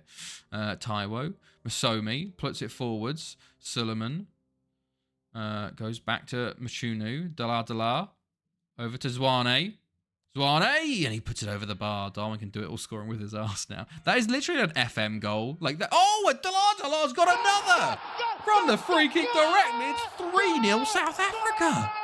Oh my goodness me. South Africa completely on top here and completely in control. And what a free kick. And Dalata's got 4 goals in the knockouts already. I think the top goal scorer, I think Nassim's got 5. He's definitely up there now. Emeka now for Nigeria, looking to try and find a way back into this game, but it's cleared up to Zwane. But yeah, that Darwin goal was literally an FM goal. Like we've seen, like it was, what FM was it? Like FM like 18 or something. It was such a thing that the goalkeeper would just kick it into it. Start engraving that trophy. Amazing. Malete coming forward now again for South Africa. Plays it in. Zwane, and he should have made it 4. He's put it wide from a really close angle there. Taiwo with a free kick. It falls to Aziz. To Ajayi. And is there time yet? Ajayi gets a goal back just before the half. It was a bit of a lucky one. The keeper kind of out of position here. And Ajayi makes it 3-1. Okay, back within 2. And maybe getting the momentum to start the second half with, maybe. But will we see changes? No changes from either side of the half. But Ajayi is just running straight at them first off, but passes it and concedes the ball. But will we see a resurgent Nigeria now? They've got a goal. Could we see them sort of pushing? They do have the ball here. Ibrahim on it. Plays it to Utaka. Plays it in. It's a great ball. No one's there though. No one gambled. It would have been an easy goal if someone had gambled, but they just didn't make the run. Abri into Aziz, Taiwo, Utaka into Aziz, into Taiwo, into Emeka. Oh, he's hit the post. It was inches from being a second goal. If they had got that, it would have been a hugely different game. But Nigeria looking a lot better now. Lola's won it back again. Ajayi into Emeka, and Emeka's missed from about 4 yards out. How has he hit the bar and missed? Oh, it should be 3-2. Oh my goodness me. How has he missed? He's missed from, he's hit the post, he's hit the bar. My goodness me. How important will those misses be for Nigeria? They could have been back in this game, and Zwane heads over. He missed the big header in the first half, and he's missed the header there again. But I'll be taking Emeka off, mate. I'll be like, nah, mate, you're done out here. And then Shangase with South Africa now, and Daladala, Zwane, and just like that, all the momentum goes, and South Africa get a fourth. Into the it could have been 3-2, even 3-3 maybe. But those misses were so costly, and Zwane with a great finish there makes it 4-1. Okay. Can Nigeria come back, or will it be all South Africa now? Have they quelled that sort of uprising of Nigeria? Oh, and Zwane with another big chance, saved this time. All about the world champions elect. Oh, Ibrahim's on a 5.9, 6.1 for Emeka. Nigeria make a couple of double substitutions here, but South Africa have another corner here. Malete into Shangase, and that's 5-1 South Africa. And it's a bit of a destruction here. My goodness me, we've seen some fantastic games. But Shangase, what a goal, by the way. Top bins from outside the box from that far out. Wow. Amiobi comes on for Emeka for Nigeria. We do have a kickoff highlight here. Will we see some more consolation goals or more goals in this game? Ajayi into Amiobi. There you go. 5-2. Just like that. Imagine if they had Amiobi on from the start instead of Emeka. You know, they could have maybe been in this game. First touches of the ball, and he goes in. Nigeria, hilariously, Viva, topped their group with 3 wins, with a final win over England on the final day. Then they knocked out... Who did they knock out? Nigeria knocked out Belgium with 10 men in extra time. They missed a penalty. Then they had 10 men, equalised to take it to extra time, and then win in extra time. I think they equalised with 11 men. But yeah, they then beat Belgium in extra time, and now to then just collapse like they have against South Africa is kind of crazy. But 5-2 here, you do wonder if Amiobi had been starting, what would we have seen? Amiobi again though on the ball here. Oh, and he shoots wide this time. It's a funny old... It is. South Africa did get through their one. What did they do in South Africa? They went through. They beat Mexico. I think they drew with Portugal. And then they lost on the final day to Denmark, but went through on goals scored over Mexico. Kind of wild. But last 10 minutes of the game, I think it might be done for Nigeria out here. I think it could have been a very different if they had a different striker on.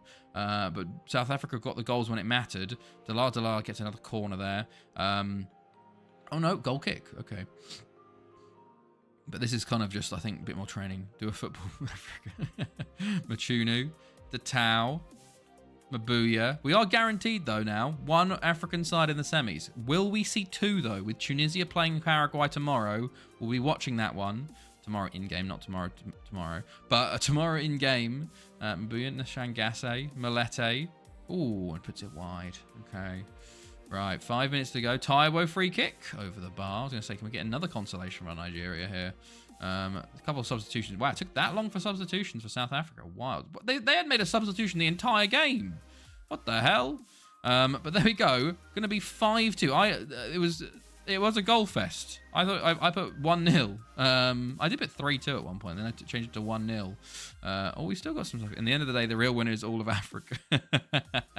Well, I'd love for one of whatever team to win it, just a different continent, you know. But there we go.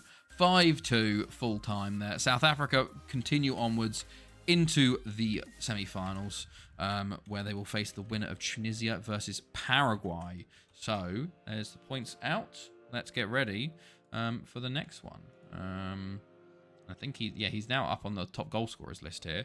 And oh my God, Switzerland beat Argentina! Holy shit, Switzerland beat Argentina! They've knocked out Brazil. They've now knocked out Argentina.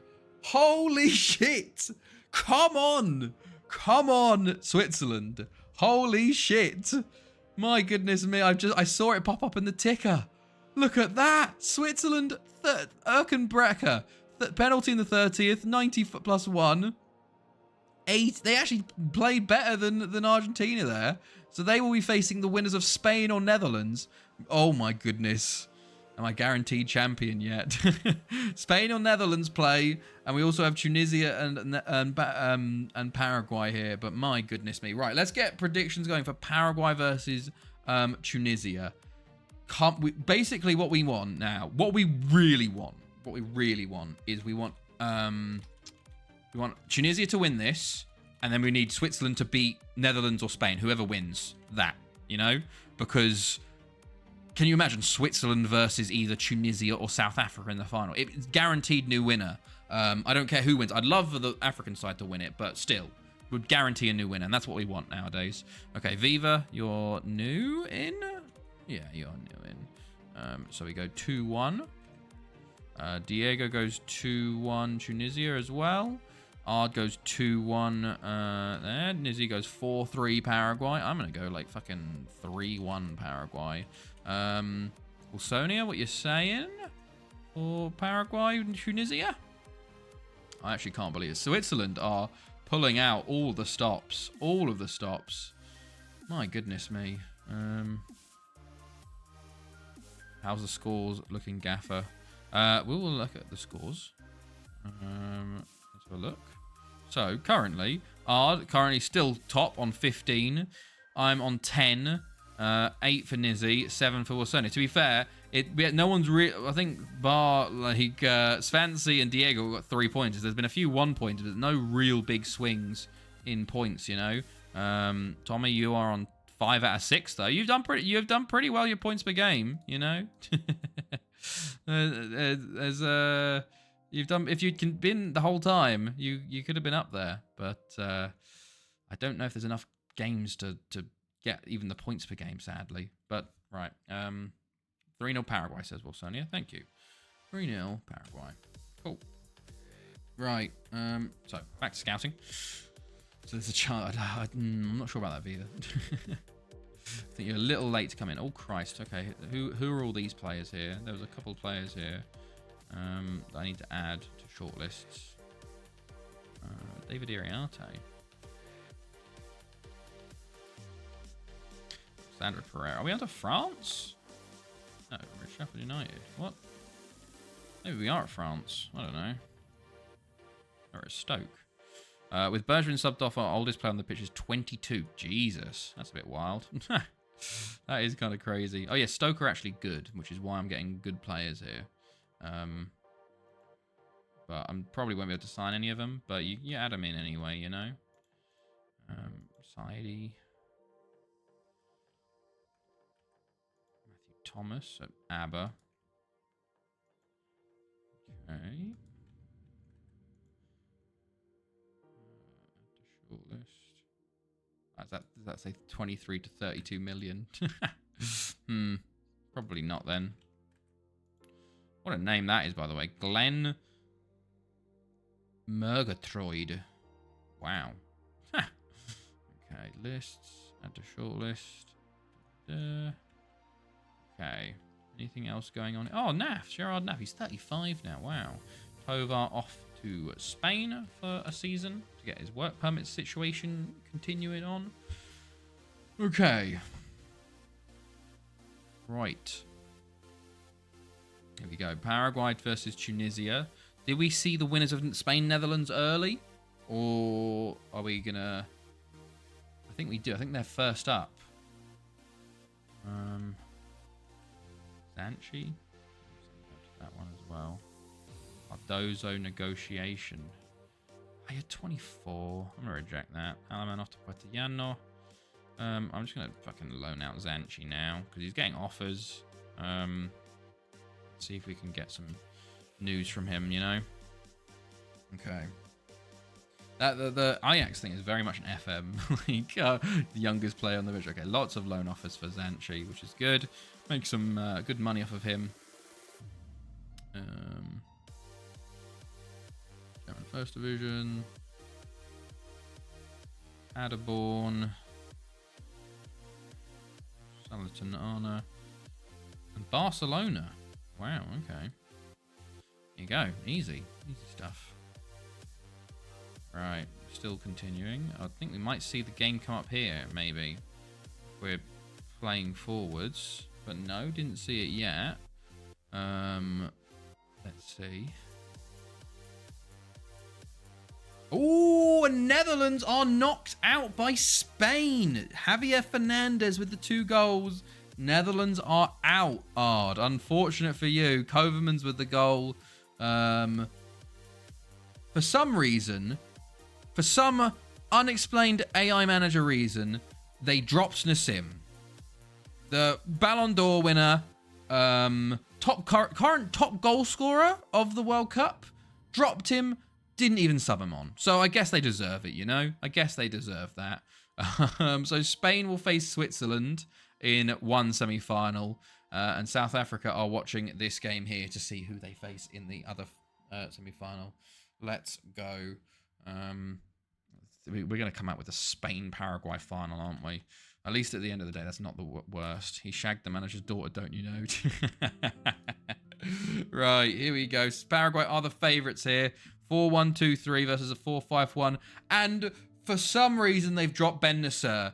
For some reason, Tunisia have dropped the player that scored the 2 goals that took them to this point.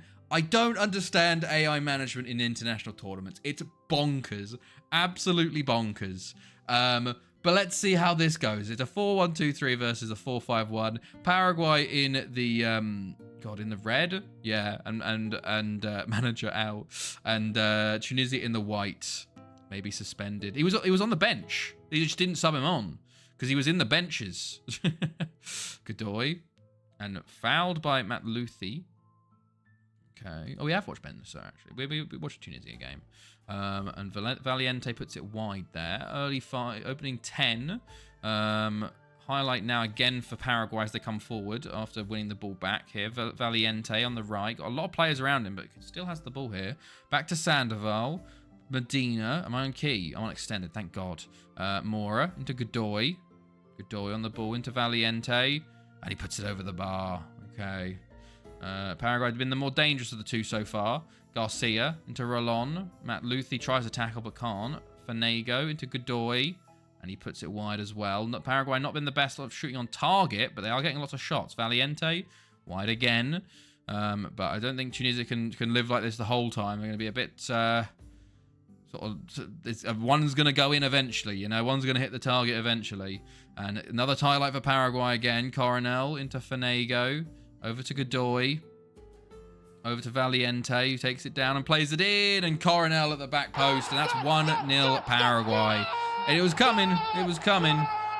Tunisia have not been good today so far.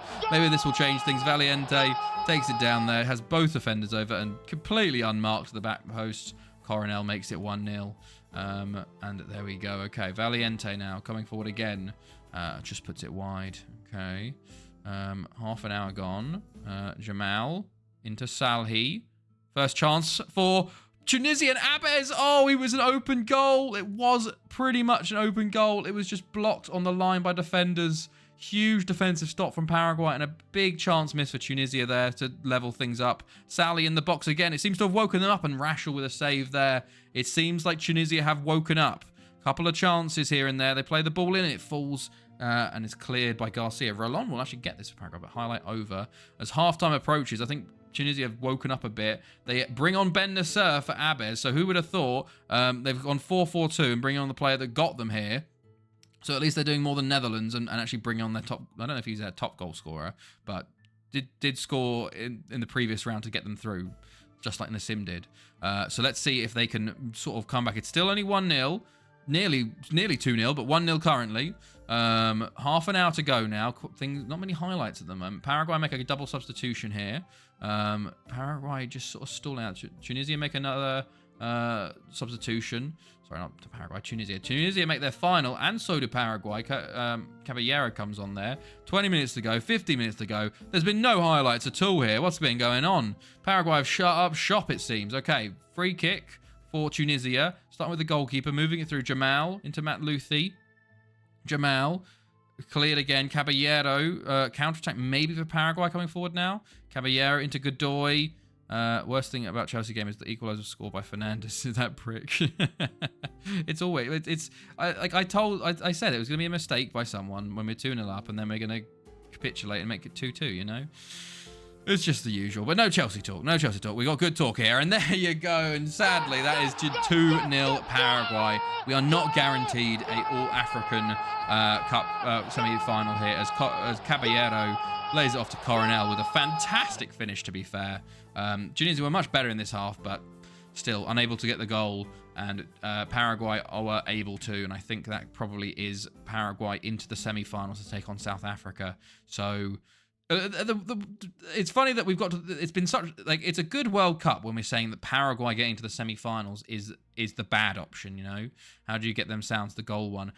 Basically, I've got a thing called Touch Portal, and I basically hook up sounds to it to then connect to I think, like, basically it'll just play a sound when I press a button. It's kind of like it's a free version of a Stream Deck, basically. So I just hook up the buttons to do certain things, and I also have it for, like, when I change my scenes. So I don't click my mouse when I change scenes between the spreadsheet and the main gun. I just press a button down here. So I have all my weird, like, all the sounds on here, changing scenes, adding the club in, you know, like when we look at the badge and stuff, and change cameras on an app. Yeah, it's called Touch Portal. So you download it on your PC, and then you download an app on your phone, and you connect the two up with OBS, and then you can, like, set it up. If you type in, like, Touch Portal into YouTube, there's 2 or 3 good videos for it. I think it's very good because it's a basically free Stream Deck, and pretty customizable. I did buy the extended version, but the free version is pretty good, and the expensive version was like £7 or something like that. So I was like, you know, I'm going to be using it a lot. It's an investment, you know. Love when FM sells your best used Brett for 15k when we have 6 million in the bank. Oh no, Diego, that sucks. And there you go, 2-0 to Paraguay. Sadly, no All-African semi-final, as Paraguay sort of crushed that dream. But we do it's a good World Cup when your semi-final options are Spain, Paraguay, South Africa, and Switzerland, you know? We do know Spain's going to win, sadly, but it's nice to have the small teams there. Right, always one goal either way. Always one goal either way. Yeah. Right, Goma, there we go. So, World Cup, quarterfinal, you won. You won, Odd. What do you mean you won? 2-0? You got, yeah, it was... I think. You think you've won? Hold on. Let's see. So, you have not won, Ard. We have 3 games to go. I am the closest to you. And if you get 0 points, and I can still get 12, by the way, because I said Spain will win. So, theoretically, I can still get 12 points. So, my maximum points I can get is 22. Your maximum, currently, because you can get 3 points for each of the next 3 games, is 25. So, you have higher potential, but 23. What? 12? Oh, yeah, 23. Apologies, not 22. Yeah, 3-2, right? Yeah, sorry, 23. You know, I'm not a maths major. Well, I am, but physics. Right. Hold on. Let me actually make sure we're watching these games. Switzerland versus Spain up first, and then okay, let's see what the first game to be cancelled on the 9th. I think we have to cancel that. So there you go. I'll set up a third and a South Africa win. But here we go. There's our games there. Switzerland, Spain, the European sides versus the non-Europeans of South Africa versus Paraguay. But we will see who will get through. We have a couple of days of there's the South. Dala had not scored in the group stages yet. He's only started scoring in the knockout round, which is kind of crazy. To have 4 through 2 games in the knockouts, like what the hell? Excuse me. Right. So we're going to do some scouting here, by the way. So we're going to add to the shortlist for a few players here. To be fair, English players in the English teams are pretty cheap. Like these guys are like 1.5 star potentials. Like Fernell here, he's only 10 million, you know, and he's 2 star. I think you're going to be a bit more expensive, Mikel Vicuña. Is this the guy I wanted to sign ages ago? I think it probably was, and I couldn't get... He was too expensive then, so I assume he'll be too expensive now, you know. Papo Kiembe, of course. Well, Premier League winner, but he's 7 million. Crazy. Like, I'm adding to the short... Like, a lot of these players I probably won't even care for, but I'm just looking at stars currently, and we'll go through and read it. Like, Bradley Rice here, got good potential going on there still. 24 though. The 24 does stick out to me. It's like you surely don't. If you're a 1 star now and they're saying you've got 4 star potential at 24, it's probably not going to be happening, you know. But who knows? Who knows? Maybe he'll live up to it. You have a funny name, Uros Stojanov, and he's Slovenian, so that's definitely an option. You could probably get him for 5.5 maybe. But that's why we find these players, because like do the scouting, because I'm like I probably wouldn't have found him otherwise. We could bring back John Halpin hilariously, but probably not. But yeah, sign him for 5 mil. 5 mil's a bit much maybe. You want to kind of find players for earlier than this, like you want to find them at the Slovenian club, you know. Fuck's sake. Okay. Right. Let's see. Terzi. Shortlist. Was that the right one? Yeah, it was. I'm so in automatic mode that I didn't even realize what I was doing at one point. It's just automatic. 1-1 in the Ajax game. Oof, unlucky man. How many minutes left? Okay. Go. Christ, there's a lot of players here to add to the shortlist. We're into France now. We are into France. We've finally finished England, and we are into France. I've noticed there was a lot. I was suddenly looking at French names and French clubs. So, okay, France. I also did extensive scouting in, so we're going to be in France probably for the rest of the World Cup here.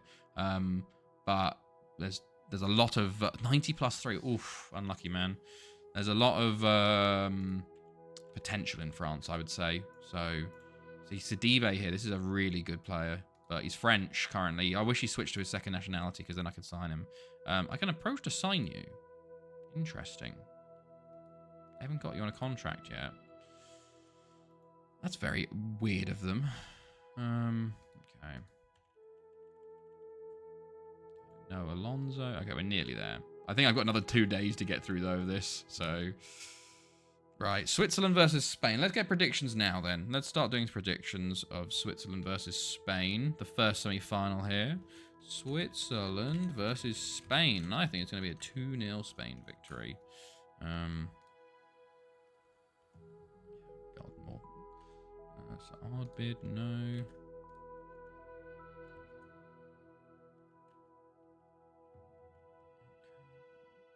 Oh, nice. We're signing Rafik Draoui. Nice. Okay, here we go. Hello, Buscape. Hello, how are you? You're back. 4-0 to Spain. Okay. Oh, hello, Couscous. How's it going, man? It's been a little bit. How's it going? Christ, okay, let me get this right again. There you go. 3-0 Spain. There you go. 2-1 to Switz in extra time, says Wilsodia. 2 extra time.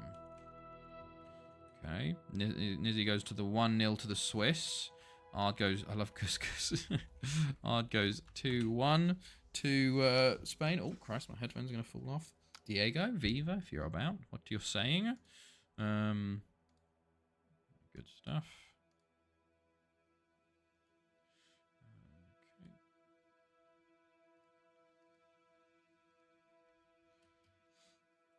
Oh, we do have our first friendly as well to play in the meantime. So we did by the way.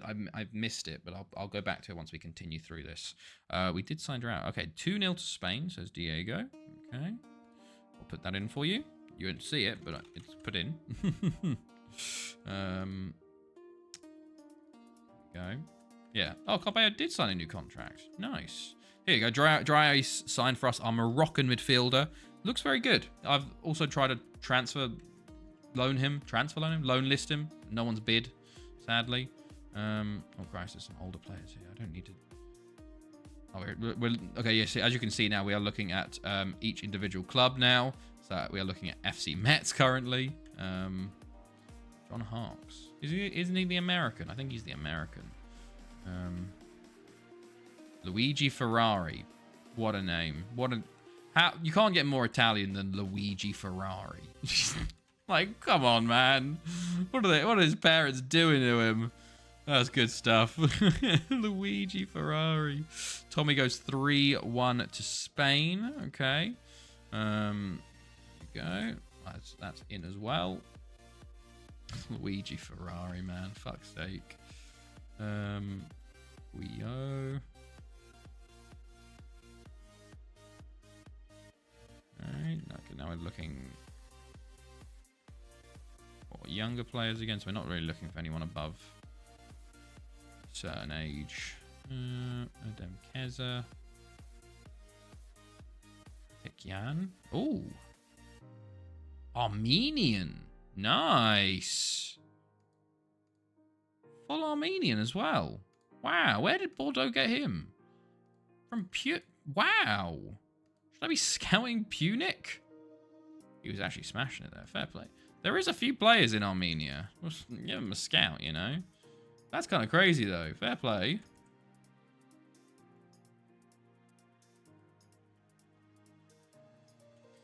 Okay, nearly. We're getting there. We're getting there. To be fair, this is helping to pad it out because we don't have as many games today. So, like, we've got 3 games to go and an hour left. So, you know, about on schedule. Bordeaux we're currently at, though. No offers for down. Wowie. We'll wait until the end later in the window, maybe. Worth 13 million. Not too bad. Very, very cheap, to be fair, to get him a 21-year-old with that good sort of attributes. But pre-season, allow extended leave for whoever, you know. Yay, we're gonna win the league again. Hopefully, we win back the Champions League because Barry are currently holders, annoyingly. Fucking Barry, man. Okay, let's see. Come on. I did work out, you know, so I'm doing Kosic. I'm doing the like recording all the games in Europe and continental and stuff. And I was sitting there figuring out how much I have to do. So basically, it's an average of you have 6 group games, 1 Super Cup, 2 Club World Cups, and 7 knockouts. So it's about 13, 16 a season. So 16 times 30 or 15 times 30 around is like 300. 30 times 10, 300. It's like a good few games. But then I was like, if I do every single game in the Welsh League, that's 50 times 300. So I think I was like, before it was something like 1,000. No, I think it's like 3,000 or something I've got to do. If I do every league game, it'll be like something like 35,000 inputs, which probably is a lot. But I'm like, also would be quite fun to do. And I could see like my all-time record against every club, you know. That'd be quite fun. Like I've probably played like fucking I don't know who Aberystwyth. I probably played Aberystwyth the most because they've never got relegated and they were also big. They've never really got relegated from back in the day, and I've never managed them, you know. So I've always played against them at least twice a season, and a lot of times 4 times a season. Due to the fact that they've been a good team. So I honestly think Aberystwyth I've played the most, if I were to say now. But that's a long-term goal. Some more scouting real quick before the game. Would be fun to look at. To do it is to have, yeah, exactly. It would be a long session to do. Like, I'd probably have to spend, it would probably take a few months to do, you know, because having to input every single game and the scoreline and the competition, because of course you do the league and the cups and stuff, and it would be something. It would be something. Remy Moreau, you're very good. Carlos, oh yeah, Carlos. I forgot about Carlos Fierro. They've got Carlos Fierro playing for them, which is quite funny. Oh, Adriano's playing for them. Oh boy, Adriano. How's he doing over there? He never got a work permit. He's been okay. Been okay. Okay. Excuse me. Apologies. God, it's gonna be a long summer period where I have to do this every single day. God, I'm only at France as well. I think I did too much scouting. Maybe. Is there such a thing as too much scouting? This probably is it, you know? Because now if someone pops up now and I want to scout them quickly, it's just like, oh yeah, you know, you just don't get to scout them. This guy also on a youth contract that hasn't been given a full professional deal, which is very interesting to me. And I wonder why they haven't yet.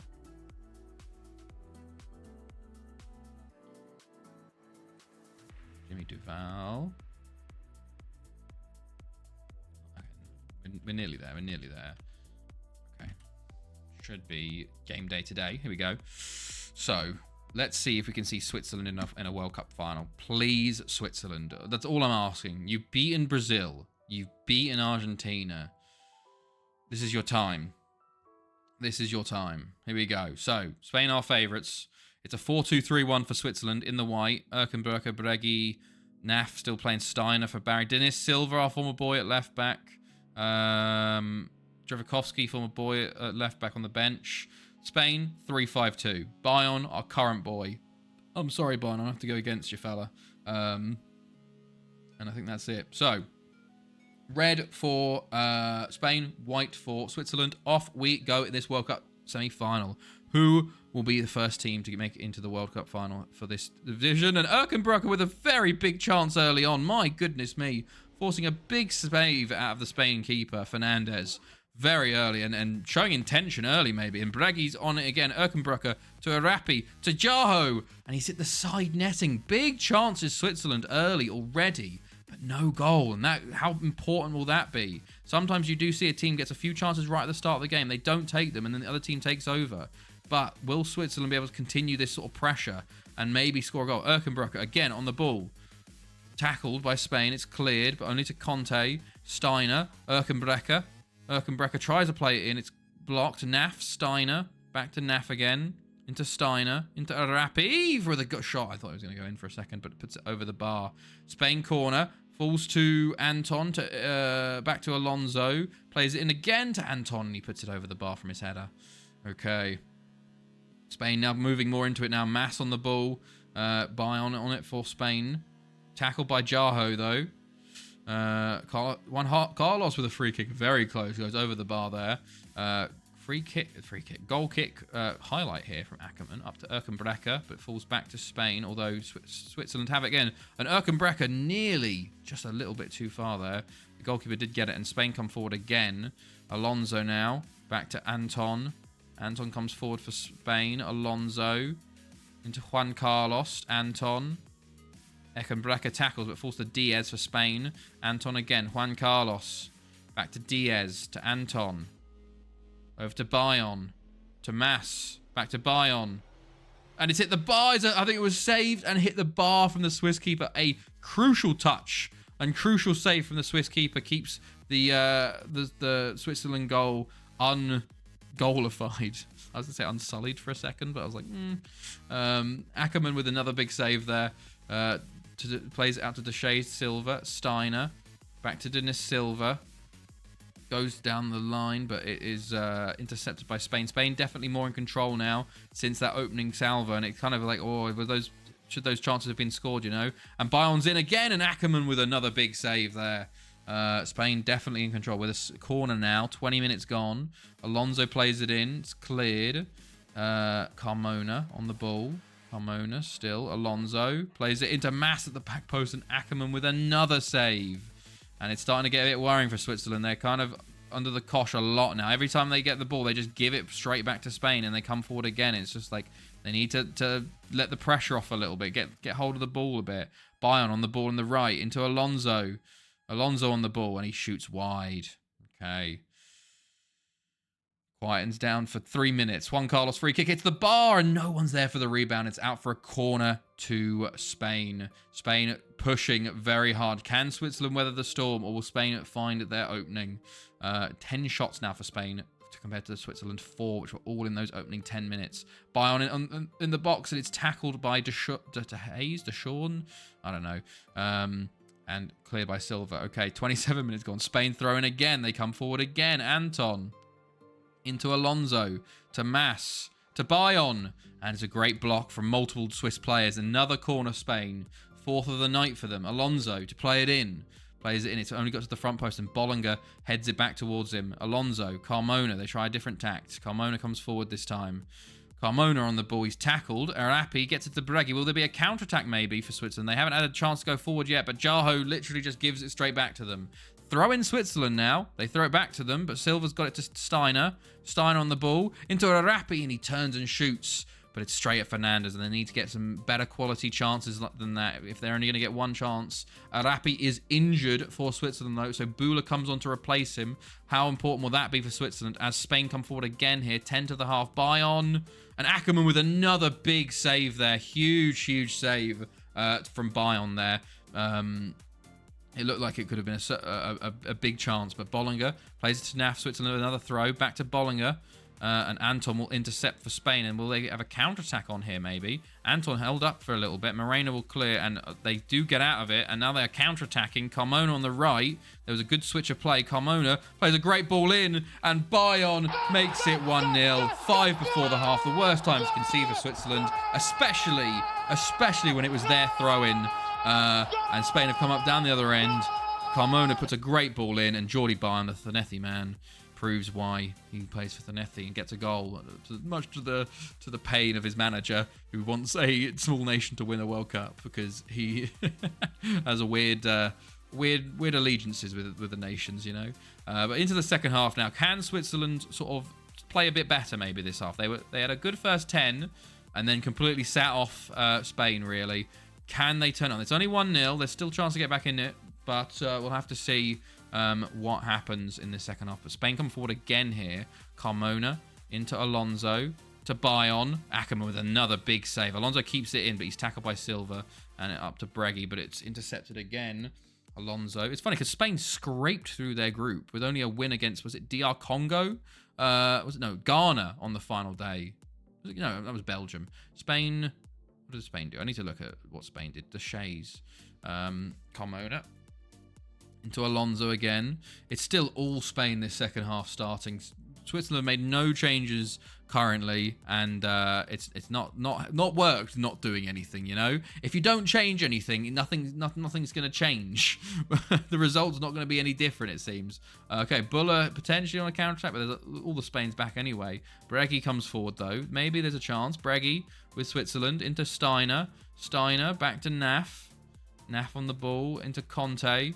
To Bula. To Erkenbrecher. Back to Bollinger. Into Naf, into Erkenbrecher, to Breghi, into Steiner, into Bula, and he takes a shot, and it's over the bar. If he got that on target, I think that was in, because the keeper was going the wrong way. Naf is replaced for Switzerland. Spain also make a substitution. Fernandez on for Mass, but Spain have the ball again here. 30 minutes to go. Bayern in the box. He's tackled by the Shays, who will clear it up to Breghi, but it's intercepted again by Spain. Diaz, Juan Carlos, Bayern. Conte will clear.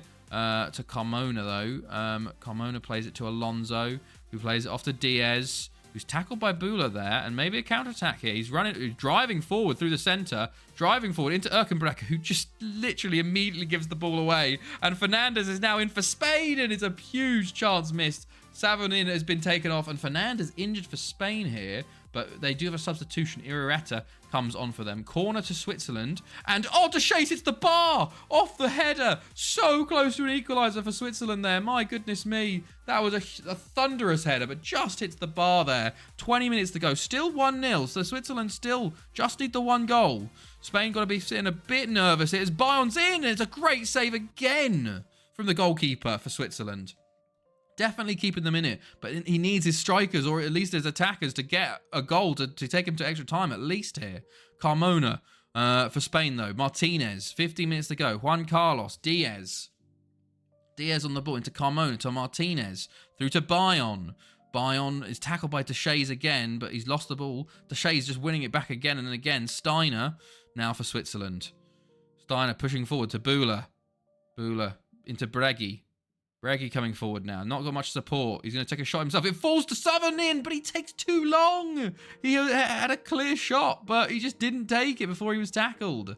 Steiner with a yellow. Spain, 10 minutes to go. Throw in for Switzerland. Silva plays it to the back post. Conte will get there. Steiner into Jaho. Into Savanin, and he's saved. Saved by Fernandez in goal. There's a big chance for Switzerland there. 5 minutes to go. Can they push forward one last time? 3 minutes of added time. Ackerman puts it forwards. Steiner's there. Into Rossi. Bühler is tackled. Steiner gets it back. Back to Bühler. Takes a shot and it goes over the bar. And that could be it for Switzerland. One last chance. There's added time now. But they give the ball back to Spain. Bayern takes it and Bayern will try and run out the clock. Deschamps tries to win it back. Anton. Carmona. Martinez. Anton. And there is the death blow. 2-0 to Spain. Oh, my goodness me. Spain are going to win this World Cup, aren't they? After all the fun we've had with our underdogs, Spain are going to win this bloody World Cup, for God's sake. And there you go. Spain sealed the deal with a 2-0 win. Switzerland just not at the races today. They knocked out both Brazil and Argentina to get to the semis. They did very well. But, however, that does give me 3 points. So, Ard, you are being caught up slowly. I did say I have a potential to get 12 more points. Spain winning is big for that. Oh, and Diego also gets a 3-pointer. Look at that. Excuse me. So what does that do? Oh, it's getting close. Getting closer again. Right. We continue onwards. On to the second semi-final now, where hopefully we don't have disappointment again. Paraguay versus South Africa. Right. Tommy already straight in with that. It is South Africa first. So, let's get predictions going. Game 23, South Africa versus Paraguay. Don't know why that always is short, but right. 2-1 South Africa. I'm going to say like 3-0 Paraguay. Right. Let me get your predictions in though. Mike Zek, 18 million from Monaco. Interesting. PSV have just bid 700k for Ben Nasser. I don't know what the fuck they're on, man. But I've not done him for that. Okay, Busquets goes for 3-1. Paraguay. Art goes for 2-1 Paraguay. Okay, okay. Nizzy, what we saying? Wilsonia. Diego. Kus. Paraguay 1-0, says Wilsonia. Okay. Right. Do scouting. 2-0 Paraguay, says Kus. See you later, Duck God. Have a good one. Have a good one. Have a good evening and end of your week. Hope we see you on the weekend or next week. 3-3 South Africa on penalties, says Nizzy. And Kus goes 2-0 to Paraguay. And Diego goes 2-1 to South Africa. There you go. Nice. I think that was most people. If not, just still put it in and I can put it in. We're doing some more scouting, of course. Need to represent the continent. Yes. Yes, we do. This is the South Africa, the last chance for Africa. But I have a sad feeling it's going to be Paraguay versus Spain in this final, and Spain are going to win the World Cup, and it's going to be really sad after all of the upsets we have that Spain get through to win it, you know? Oh, Switzerland. We shouldn't have watched it, really. Wow, you look very good. How much do you cost? I assume you're French as well. Ahmed Saidi. Ah, yes, you're very good. You probably are out of my budget, I'd say. PSG. I'd like to sign you, but you're definitely out of my budget.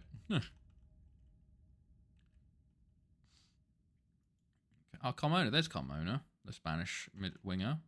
Jose Albert. Yeah, like, I'm adding these guys to the shortlist from PSG, but they're not going to sign for me. So, yeah, there's no point even looking at Alassane Diarra. He moved for like 61 million or something. Fred Matumbo. How? Yeah, you are on my shortlist. Okay. Right. Here we go. Game day of the second semi-final. South Africa versus Paraguay. Will we see the second ever African side in a World Cup final, or will we see Paraguay going for their third World Cup, which is kind of wild when you think about it, when you say that. But here we go. Right. Here we go. Right. Favorites are Paraguay. It's 4-4-2 again for South Africa. Dala starts up top again for them. Mabuya back on the bench. And it's a 4-1-2-3 for Paraguay. Caballero up top for them. Godoy, the usual people. So off we go. Red for Paraguay and yellow for South Africa. How will this other semi-final fare? And who will be facing Spain in the final in Portugal? Oh, Portugal aren't going to be very happy with Spain winning it in their own tournament, you know. Oof. There's an early chance here, and Shangasse loses it. And Zulu, poor pass back. It does get back to Chababala in goal. And Dala, it might be in here, actually. Lays it off to Nlapo. Oh, and he shoots over the bar. Okay. Right. Firi into Nkosi. Firi and Shangasse. Mora up to Caballero. Caballero to over to Godoy. Godoy. And he's tackled there. Dala gets it. Nlapo on it. Plays it over to Firi on the left. Firi into Sibeko. Back to Firi. Over to Nshangasse. Dala into Nlapo. And South Africa take the lead. 1-0. Some fantastic play. And South Africa are 1-0 up here. Nshangasse plays it to Dala. Plays it to Nlapo. And a one-touch finish. And that's 1-0 South Africa. A fantastic start for the South Africans here.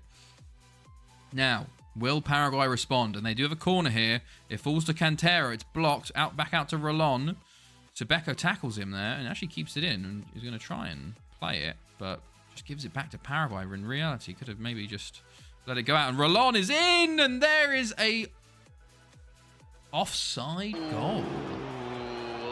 Offside goal. Close. Very close. But obviously it does show Paraguay now are not sitting idly by. And there is the equaliser. It's a rebound. Of course it is. Paraguay have had 8 shots already to 6 on target.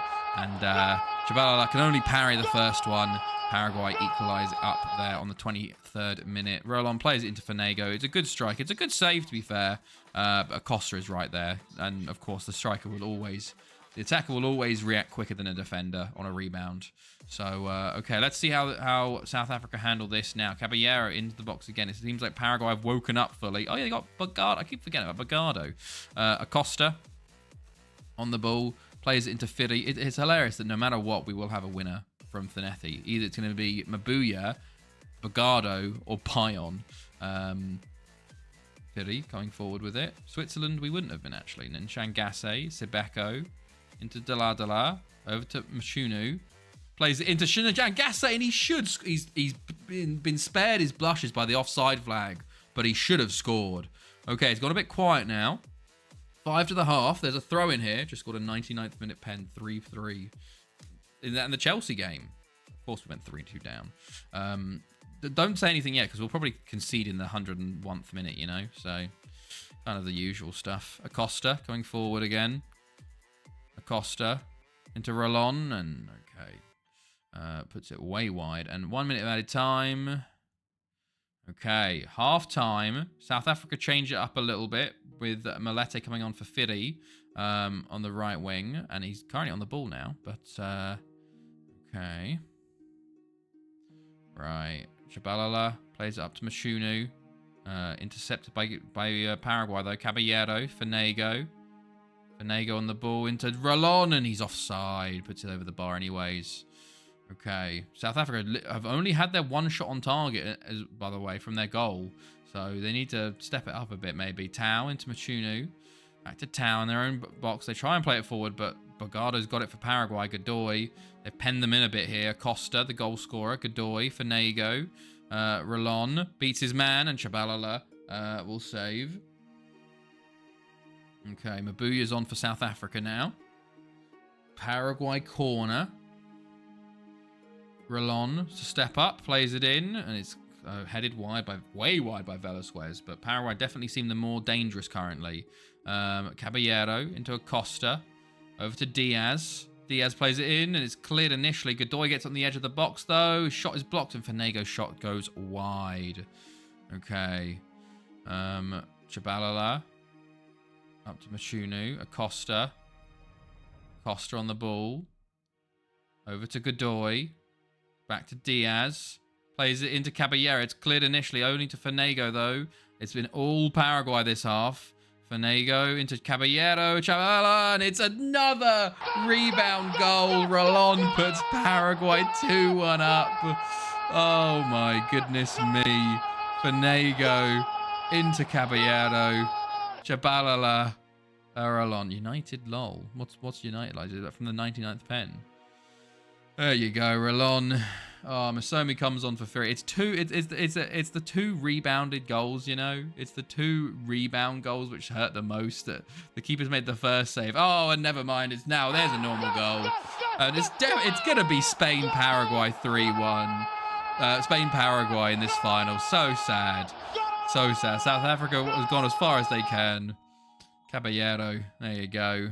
Makes it 3-1, and I think it's out of sight for South Africa now. 4-3! Holy shit, what? No, you're fucking joking me! No, surely not. What? Oh my god, Cole Palmer hat-trick. What? Oh my god. Come on! Honestly, I can see us fucking losing, you know? I can see us losing. Oh my god. Still. Oh, Jesus Christ.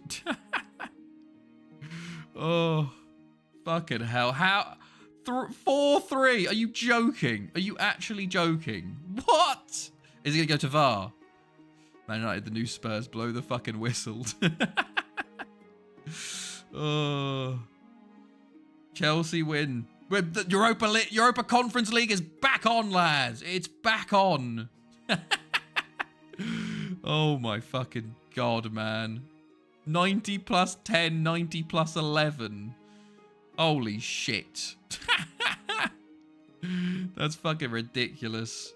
We're back. It's over. We're back. Hopefully Casey Palmer can do the same. Oh, but big up Casey Palmer. Onana fucked it. Hello, Jambo, by the way. I love Casey Palmer. All right, here we go. We still are semi-final. I'm going to look at the goals after the game here because we have a World Cup final still to play. Rolon, but it does seem like Paraguay are now in the driver's seat here. It's so sad as well that South Africa took the lead as well. Malete, that's 7 blue tick Twitter accounts posting the score for money.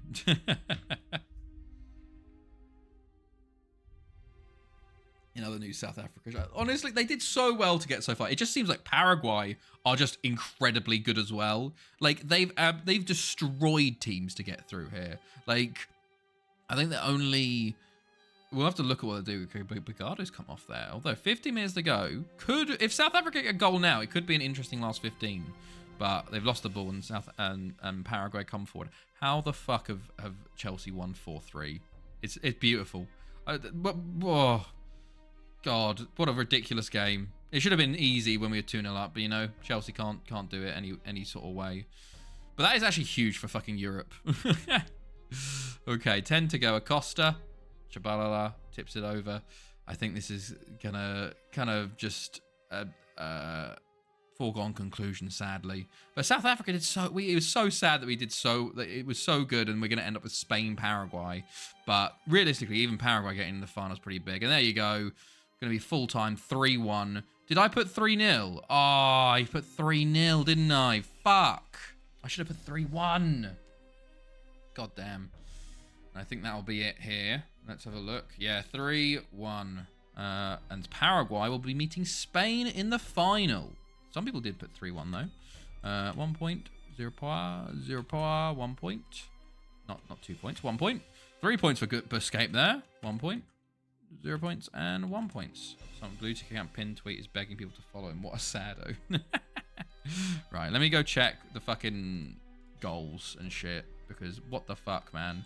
Holy fucking shit.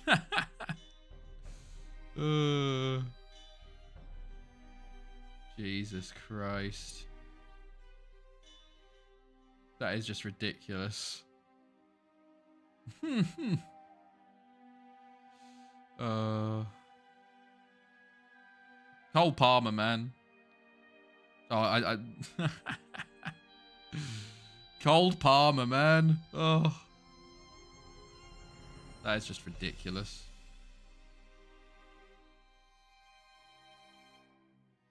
Well, let's fucking see this. It's a huge deflection. It's a huge deflection from the corner. Oh, that's so good. That's so good. That's crazy. That is crazy. Follow Smory7. I'm going to buy Twitter Blue and just do that. Yeah. My goodness me. I need to check my fucking group chat, man, because, like, what the fuck is going on there? That is crazy. Oh. That is ridiculous.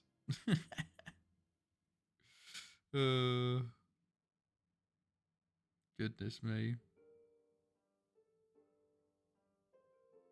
That is crazy.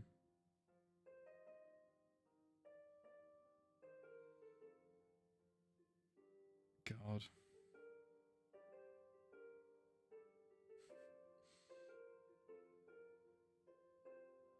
Jesus.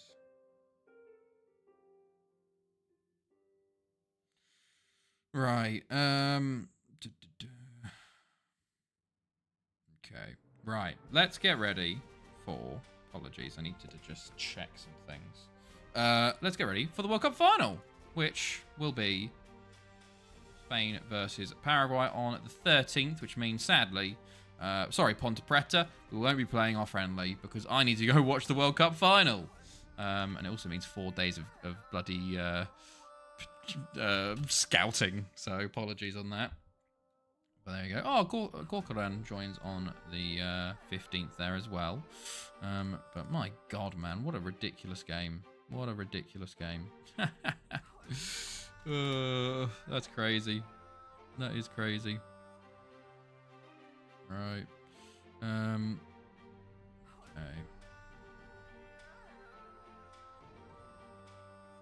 Cool. By the way, after winning Serie B with Bra, I went to Lille to win the 4th tier group A, their second team. Also won the French club cup while I was there, and I'm now going to the 2 Bundesliga. Oh, nice. Fair enough, Hardy. Flying along. Fair play. How many more you got to do now? Right, here we go. More scouting. Apologies. Well, to be fair, we are at, like, we still have like half an hour, so, you know, stretch it out. Get, make some... Oh, who are you? Ratch. Who are you? See, he's not even... He's on a youth contract. And I could just sign him. Oh, I wish... Please switch to Morocco, man. Switch. Switch over. Is there a team called Bra? There is, apparently. There is a team called Bra. We should check. Oh, God. There it is. Right there. 9 out of 25. Italy is 75%. After this, Germany's 100%. Oh, nice. Here we go. Bra. And they're actually... Bra is good in Swedish, by the way. I've been learning slowly. Ja prata lite svenska. Speak a little Swedish. I assume they have good support. Very good, very good. Jättebra! Very good. I've clicked on bra, by the way, and it's taken ages. This is the amount of time it takes to undo a bra for a 15-year-old. Okay, Serie CB. They're in. They've come up to the Serie C a couple times. Okay, nothing too big going on there. We'll continue our scouting. Yarafi, what a name. Nice Swedish joke in there. Thank you.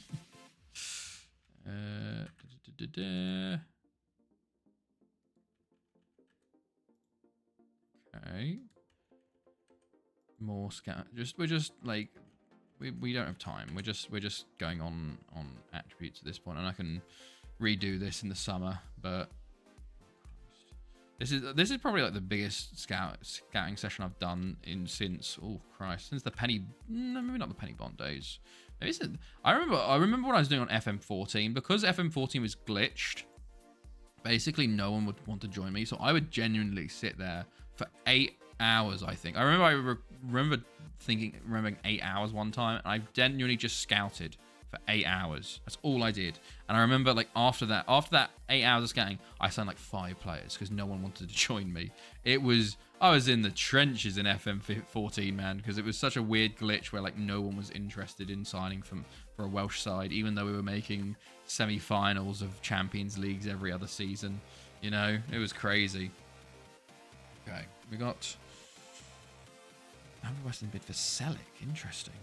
Okay. Go.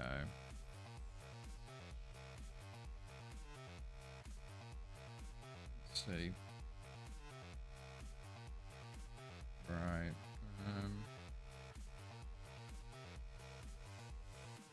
I just can't believe Chelsea won 4-3, man. It's just kind of ridiculous, isn't it? Just kind of ridiculous. Okay. Celia off to Porto, interestingly. Han Chang Gyung. Where are you from? Contract to Ruben is South Korean. Interesting. Wonder why I scouted you when I did. Probably because you were on loan in France, I assume. Okay. Some more players here. Okay. I think as we get to the shitter French teams, we won't have as many. Although I only did first division, so yeah, setting up Moyes, you'll have good players, sadly. So we're gonna be doing a lot of adding, adding to shortlist. Like Pip. Oh yeah, to be fair, like I don't know why I'm adding him. He's not gonna be signing for us at any time. So you know, you never know. Although maybe we could try and start doing an offensive now, where we just sort of like start talking about him in the media constantly, so he doesn't sign a new contract. You know. Just keep saying things, being like, hey, you know, you shouldn't. We want to sign you, brother. And it's just like, oh, okay.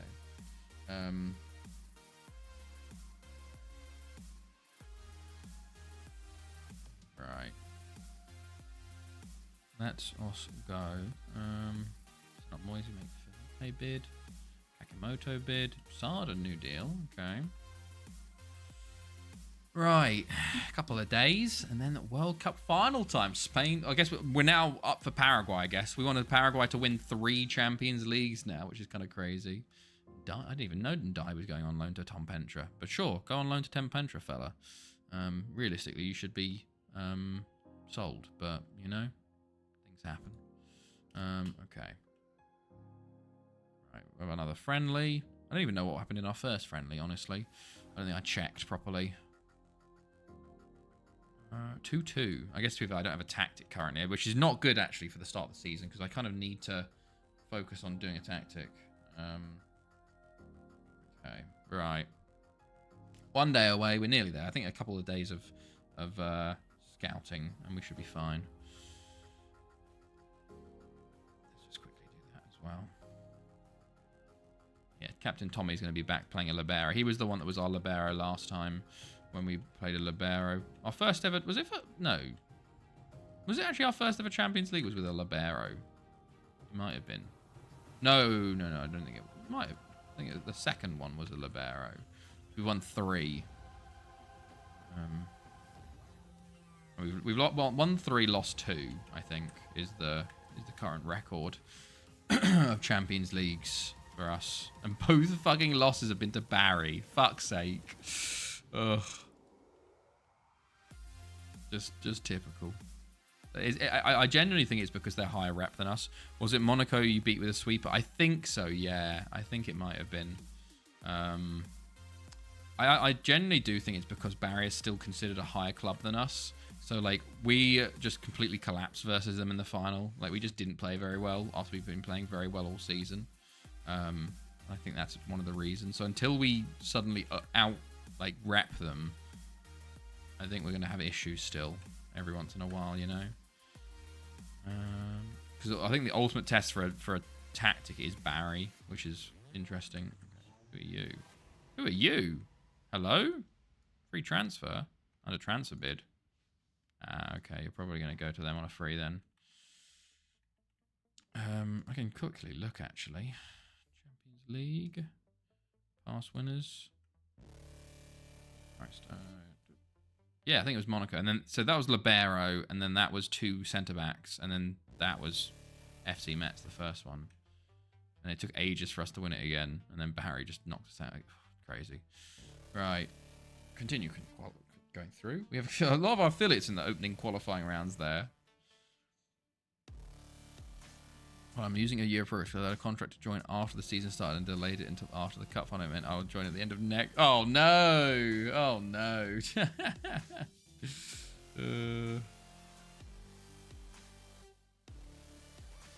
Okay, here we go. One more day of scouting. Monaco make 23 million bids. Is that Platal? Rejected for now. Bender, like 7. Do I have like a fucking? Like, I don't know. Why are they bidding 700k for him? That's really odd. And Switzerland do beat South Africa, so even South Africa can't even get third. Sad for South Africa there. Here we go. We're one day away now. We're nearly there. So let's get ready. Oh yeah, we should do some predictions, shouldn't we? Shit, forgot about that. Hold on. Let's go then. Let's do predictions. Let me find out first what order they play in. World Cup final. It is Spain first. So, let's get your last predictions here for the last game. Spain versus Paraguay. I do want to show you, actually, the scores so you can know what you need to go for. So, currently, Ard is 18 points clear. I am on 15. Then we have in 3rd place Nizzy and Wilsonia. But also in the running is Diego, Buscape on 8 each, and Tommy on 7. Even Tim, if he was about, is on 6. So all of those are up for 3rd place. First versus 2nd is me versus Ard. And currently, I have Spain to win, and I'm the only one that has a winner in the final. So there we go. Right. So Ard goes for the 1-2 Paraguay win, which means I'm going to go for a 2-0 Spain win. Nizzy goes for 5-0 Spain. First, my young prospect gets nicked. Now, my KFC gets stolen, thinking today. What? How did your KFC get stolen? So I need 12 points in the final. Tommy. Maybe. 4-1 Spain. Okay, 2-1 Buscape. 2-1 Buscape. 2-1 Spain says Buscape, not 2-1 Buscape. 3-1 Spain says Diego. 3-2 Paraguay says Wilsonia. Okay, okay. Are we saying Cus as well? What's this, Jambo? And if you want to vote Jambo, go ahead. Mark Goldbridge has completely lost it. Oh, okay. I will watch that later. 3-0 Spain. There you go. Perfect. Good stuff. On Just Eat It, it says it's been delivered, but I never got it up. Well, at least At least you have to put the report in. Although I had that before, and I put the report in saying I didn't get it, and then I got it like really late, but it was like quite cold at that point, you know. It's very annoying. I've had that happen before though. It's very frustrating. Who are you, Sebastian Juva? Taking a break on predictions. No worries then, Jambo. No worries. No, you don't have to do it. You know. I just asked if you wanted to. There's no one has to ever feel pressured for doing predictions, you know? It's supposed to be a little bit of fun. So if you don't want to do it, don't worry. I just thought, I saw you in chat, I'll ask. So, right.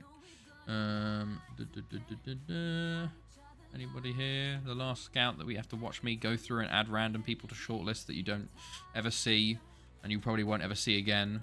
Why are we in fucking Zenit? We're not in Russia yet. Weird, France has a lot of Russians on load for some reason, or players from Russia.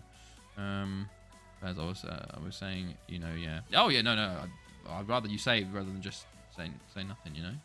So I just wanted to make sure I don't want to pressure on anything, you know. I went to a car park and does not seem like anyone is there. In general, I think driver must have gotten lost inside of the ER. Well, you gotta report that and be like, hey, I wasn't delivered, you know.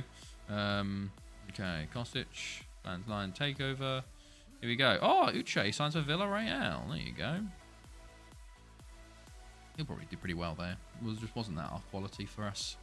And no one would ever loan him. Okay, here we go. Paraguay are the favourites. Wow. Shows how good Paraguay have been. So, here we go. 3-5-2 for Spain. Bayern up top. It's a 4-1-2-3 for Paraguay. Centurion, Coronel, Roland, the usual, everybody in there. Bagado, our boy. So we got Bagado versus Bayern.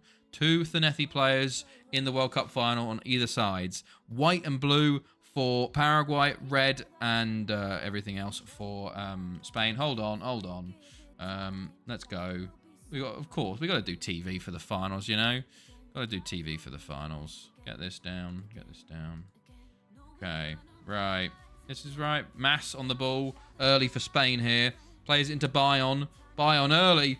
Oh, and he just puts it wide. I thought that might be going in the first minute there. But here we go. Spain looking for their, I don't know what, World Cup final. Spain, meanwhile, Paraguay, meanwhile, looking for... actually, no, I can't check. I don't have the spreadsheet open. But here we go. Silva plays it through to Centurion here. And he will decide to head it. You do get to see some of the weird animations and decisions, which is why I don't watch in 3D ever, because you go, why the fuck have you done that, lad? Just take it down on your chest, you know? So you just, yeah. That's frustrating in 2D. Carmona coming down the wing, though, into Bayern. Bayern on the ball, plays it back to Martinez. I think, isn't Bayern the Ballon d'Or winner holder at the moment? And Gel with a long shot, and Gomez will save. Okay, 10 minutes in, 0-0. Bagado, okay. Right. Diaz is warned by the referee. Roland free kick. Steps up, hits the wall, gets it back again. And he's tackled by Spain, and they will clear up to Bayern here. Counter-attack for Spain as they rush forwards. Bayern into Ureta. Okay, never mind, highlight over. Okay, Spain free kick now. Mass over the bar. Okay. There we go. And then Cantero into Mora. Up to Rolon. Over to Godoy. I've just realised if Spain win, I win predictions. Because Arda's backed Paraguay. And I have the 3 points from Spain winning because I chose them. And I also predicted them. So even if I don't get the correct score, it's 4 points. So if Spain win, I win. If Paraguay win, then... Ard wins. There you go. Huge. Me versus Ard for the World Cup final. But currently, 30 minutes in, not much has happened in this game so far. Paraguay currently on the ball, though. Godoy into Silva. Silva plays it up to Centurion, though, but it's headed back by Ivan. But Silva gets it back again. Intercepted by Carmona. Martinez. Martinez to Isaac Angel. Over to Irareta. Irareta currently on the ball. Plays it all the way back to Segura. Irata plays it in to Martinez, over to Diaz, over to Isaac Angel, over to Irata, back to Diaz, Diaz into Martinez, into Isaac Angel, Plays a shot and it's saved by Gomez in it. Look at these match stats so far.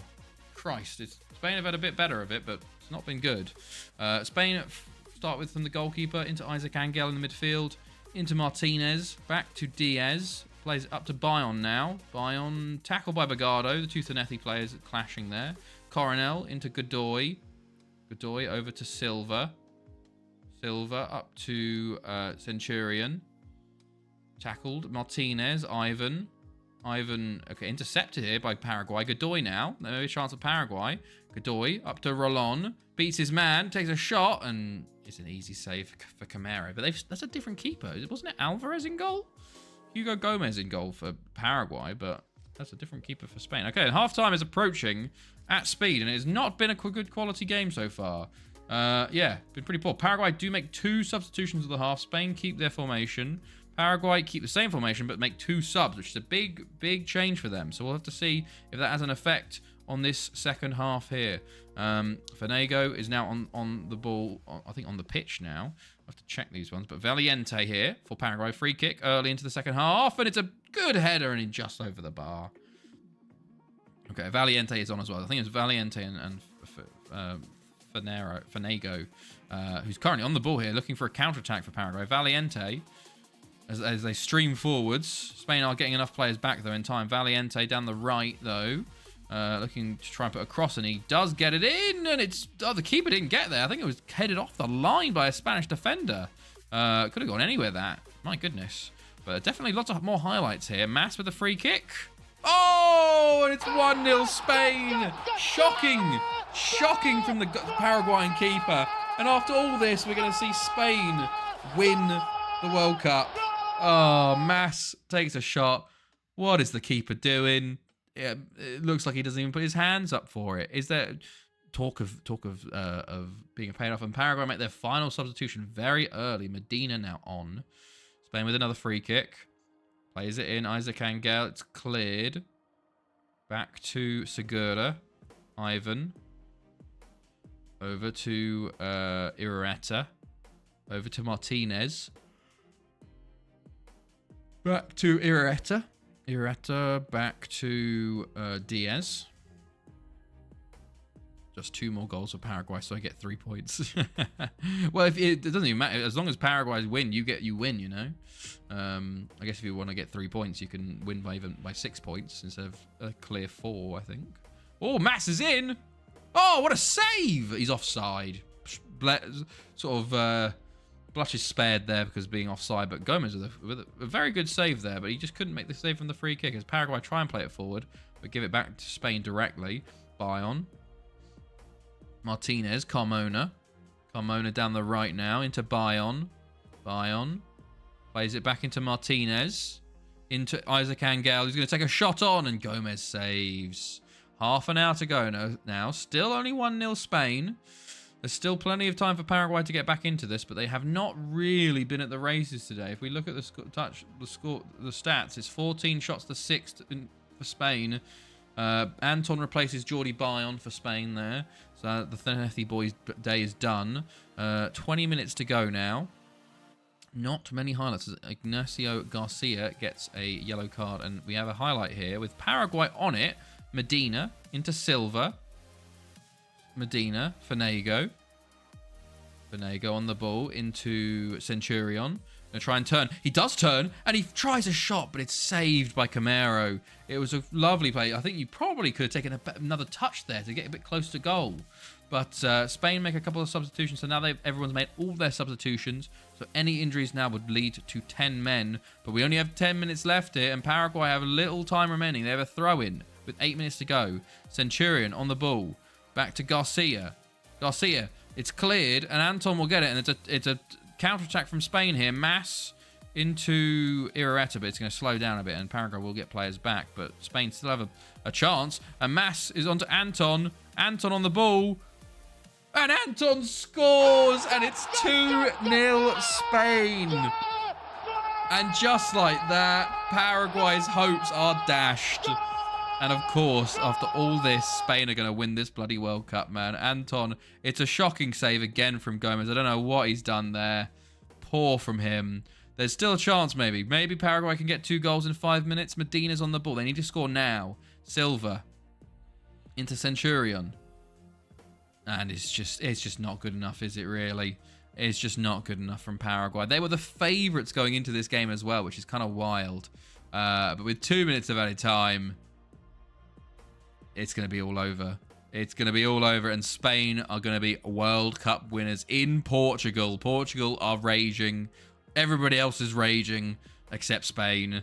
Spain are winners in Portugal. World Cup winners yet once again. Rigged. Rigged. And I get 3 points. And I get 3 points for that. Oh my goodness me. Pain. At least I feel better because I get the correct result and win the tournament. Right, we'll go back to the game real quick. We'll do the scores at the end. But that's kind of ridiculous, isn't it? After all that, all those incredible upsets, Spain fucking win. I knew it. I just knew they were going to win it, man.